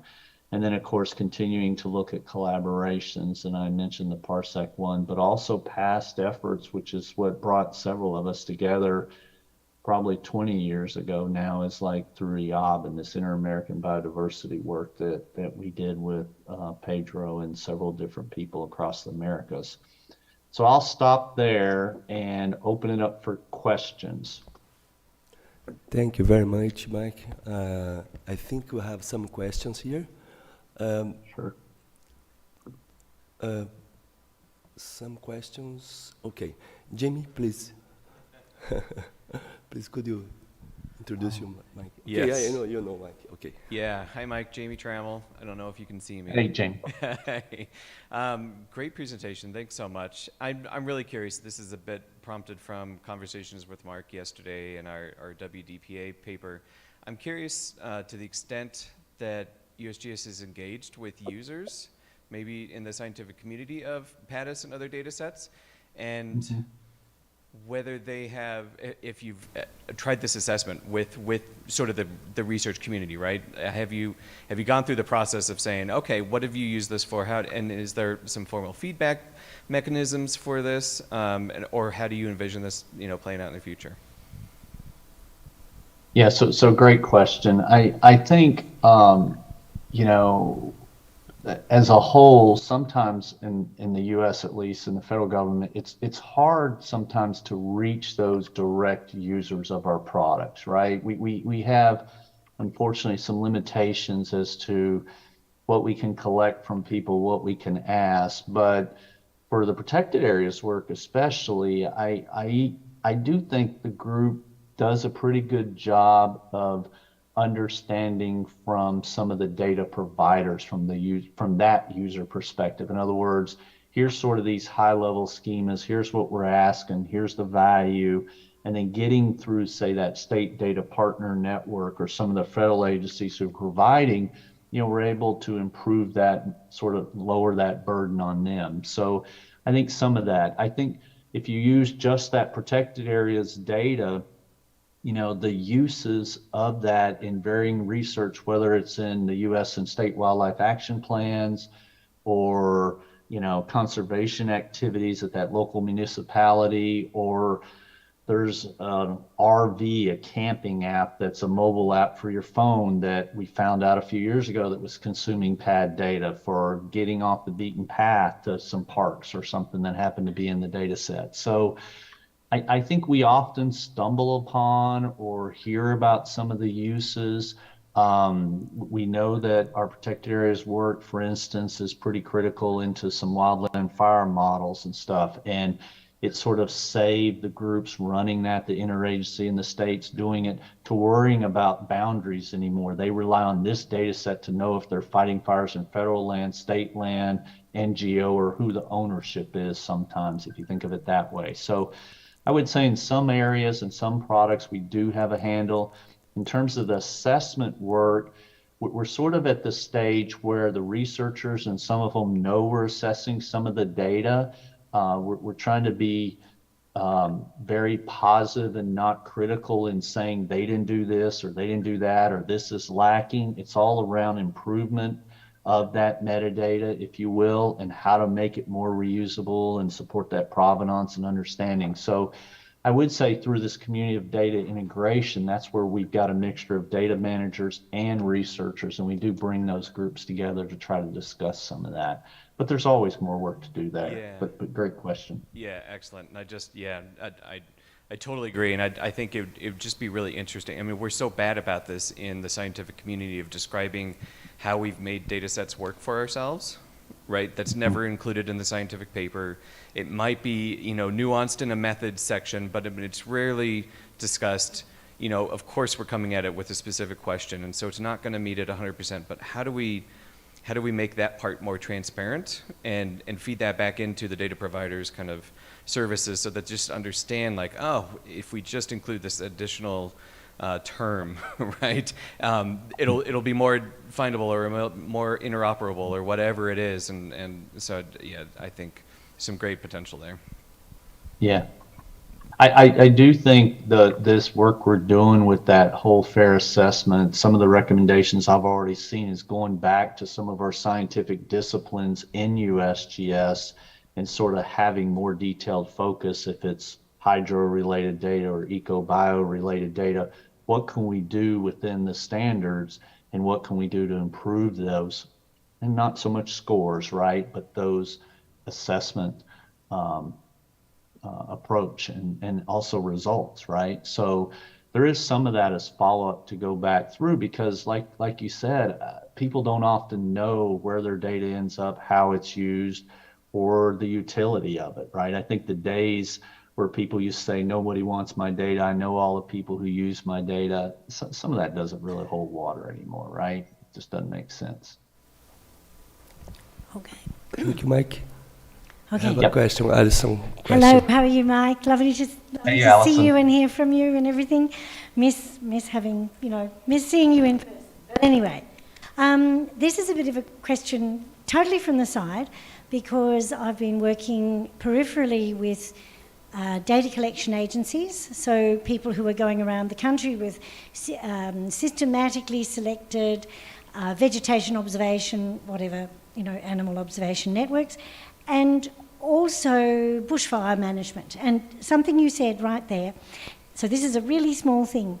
When you have someone, let's say a scientist or whatever, going into saying, okay, I've done this geological vegetation stratification selection for a site, and I've got to go there and measure it. And they find afterwards that it may be in a particular sort of protected area where they should have contacted the not necessarily the owner, but yes, sometimes the owner or the custodian of that land. And they didn't think so, and they get into trouble and they have to scoot out, shut the gate, that sort of thing. Or in bushfires, when all of a sudden you're in another custodian area, you might have gone over that boundary that you were talking about.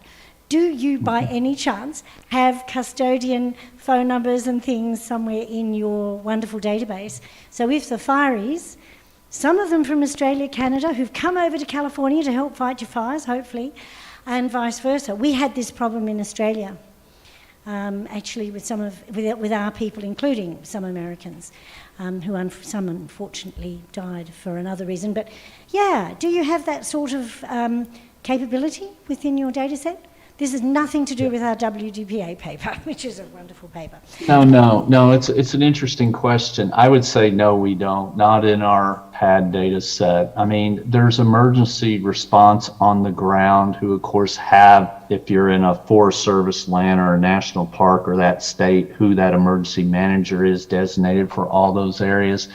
It is interesting. I just saw something this past week where they're going back and doing a huge assessment on the wildfire in California that sort of wiped out one of these towns, and the early warning that was done or not done, or some of the notifications, or Allison, as you were just alluding to, the movement and the time it took to bring different responding units to when it moved out of a national forest into a community, and did that take too long? So they're going back and doing a whole assessment on that fire now that I forget how many thousand people lost their homes in the US. But yeah, some of that contact is dealt with at that local emergency management level. Our protected areas is essentially the boundaries of those lands, whoever owns them, ownership layers. And there is some contact, but it's not individual people. Yeah, so at the moment, in the case of emergency, that's something that has to be done, and always have to be done very fast. In the case of the researcher, it's a kind of a caution, you know, private land, public land of the various sorts. So as you know, with the protected areas lands, there are all sorts of categories, and they're managed by different people, different organisations. You mentioned private conservation initiatives. So who do you ring up in the TNC if you want to have, you know, an objectively sampled site in this particular area that is run by TNC? I mention that because they're partners here. That's not fair, but because I could ask them. But yeah, that's really the responsibility of the researchers. That's absolutely fine. Yeah. No, thanks, Mike. Thanks very much. Yeah. It is a sensitive issue, though, for sure. Thank you, Alison. Is there other question here? On YouTube, is there? Okay. Mike, I would like to say thank you again. I know that this is a difficult, we are far, but I hope you have opportunity to stay here or in US. But anyway, I think this one conclusion that we have here, when you think about sustainability of what you are doing, the project, I think the one important thing is the link between persons. The link between persons, trusted. When you trust this link works, and all the acknowledgement is transferred, and we can progress the science. This is a very nice view, a broad view, when you thinking about the 10 years of collaboration with USGS that we have in the Oak Ridge National Laboratory. Well, so we are going to close this section. Thank you again, Mikey. Thank you, certainly. And I'll share slides if people are interested. Pedro, I'll send them to you, and feel free to share them or follow up. Thank you. We need them. Okay. Thank you very much, Mike and Gear. I don't know if Gear is online too, but Yes, thank you. okay. Thank you again, Gear. And now we are closing our section, and we are closed our workshop. So thank you everyone for attending this meeting. I think we have very productive. We have a very nice collaboration, very nice contact with people here during this day. I think we'll be very productive. We have a lot of ideas, and many of the things that we learn and we share during this day could be generated a lot of fruits. Thank you very much. And Alison, please, could you say something? Yeah, please, go ahead. This will do. On behalf of the PARSEC group, we would like to thank the USP group, in particular Pedro and his team, and all the contributors to the sessions, the students and colleagues over the last few days. It has been amazing. It has been really tremendous. It has been wonderful to have such access across the world, from Australia to the Reunion Islands, to France, to, of course, to Brazil and to the USA. I named just a few countries from which people have participated. And I know that for a fact. So there will be more. This has really made the reach of this workshop and the data science workshop of the USP much greater than our little internal PARSEC Belmont funded, sure, working group would have had. So thank you very much, Pedro, for this great opportunity. we have a lot to digest, but I think we have a lot to think about and to take home and to incorporate in PARSEC, and I'm sure we know there'll be more collaborations to come, as well as more work. So there's a lot of leverage, as we say, that we have discovered and that we can take advantage of. So thank you very much, Pedro. I think that's about it. We should have a bouquet of flowers or a bottle of wine, but we forgot that. Anyway, thank you.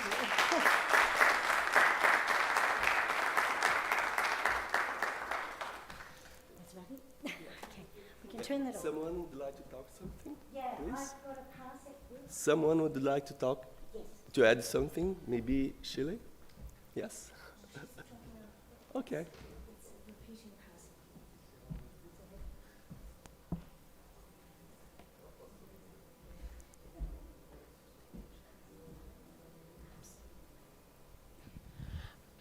PARSEC. Our esteemed speakers today, Giri and Mike, it is so very good to see you, and thank you so much for taking the time to prepare for us. The room is abuzz with all of the information you've provided. We are incredibly excited to have you close out the entire workshop for the week, and thank you especially to Alison Specht, who worked very closely with Professor Pedro and the team, and I thank you very much to Alison. Yes.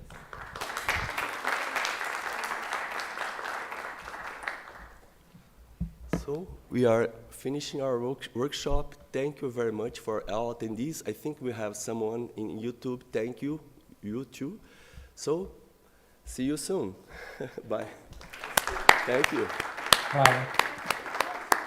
Yeah, we can take a picture. Yeah, take a picture. Yeah. PARSEC.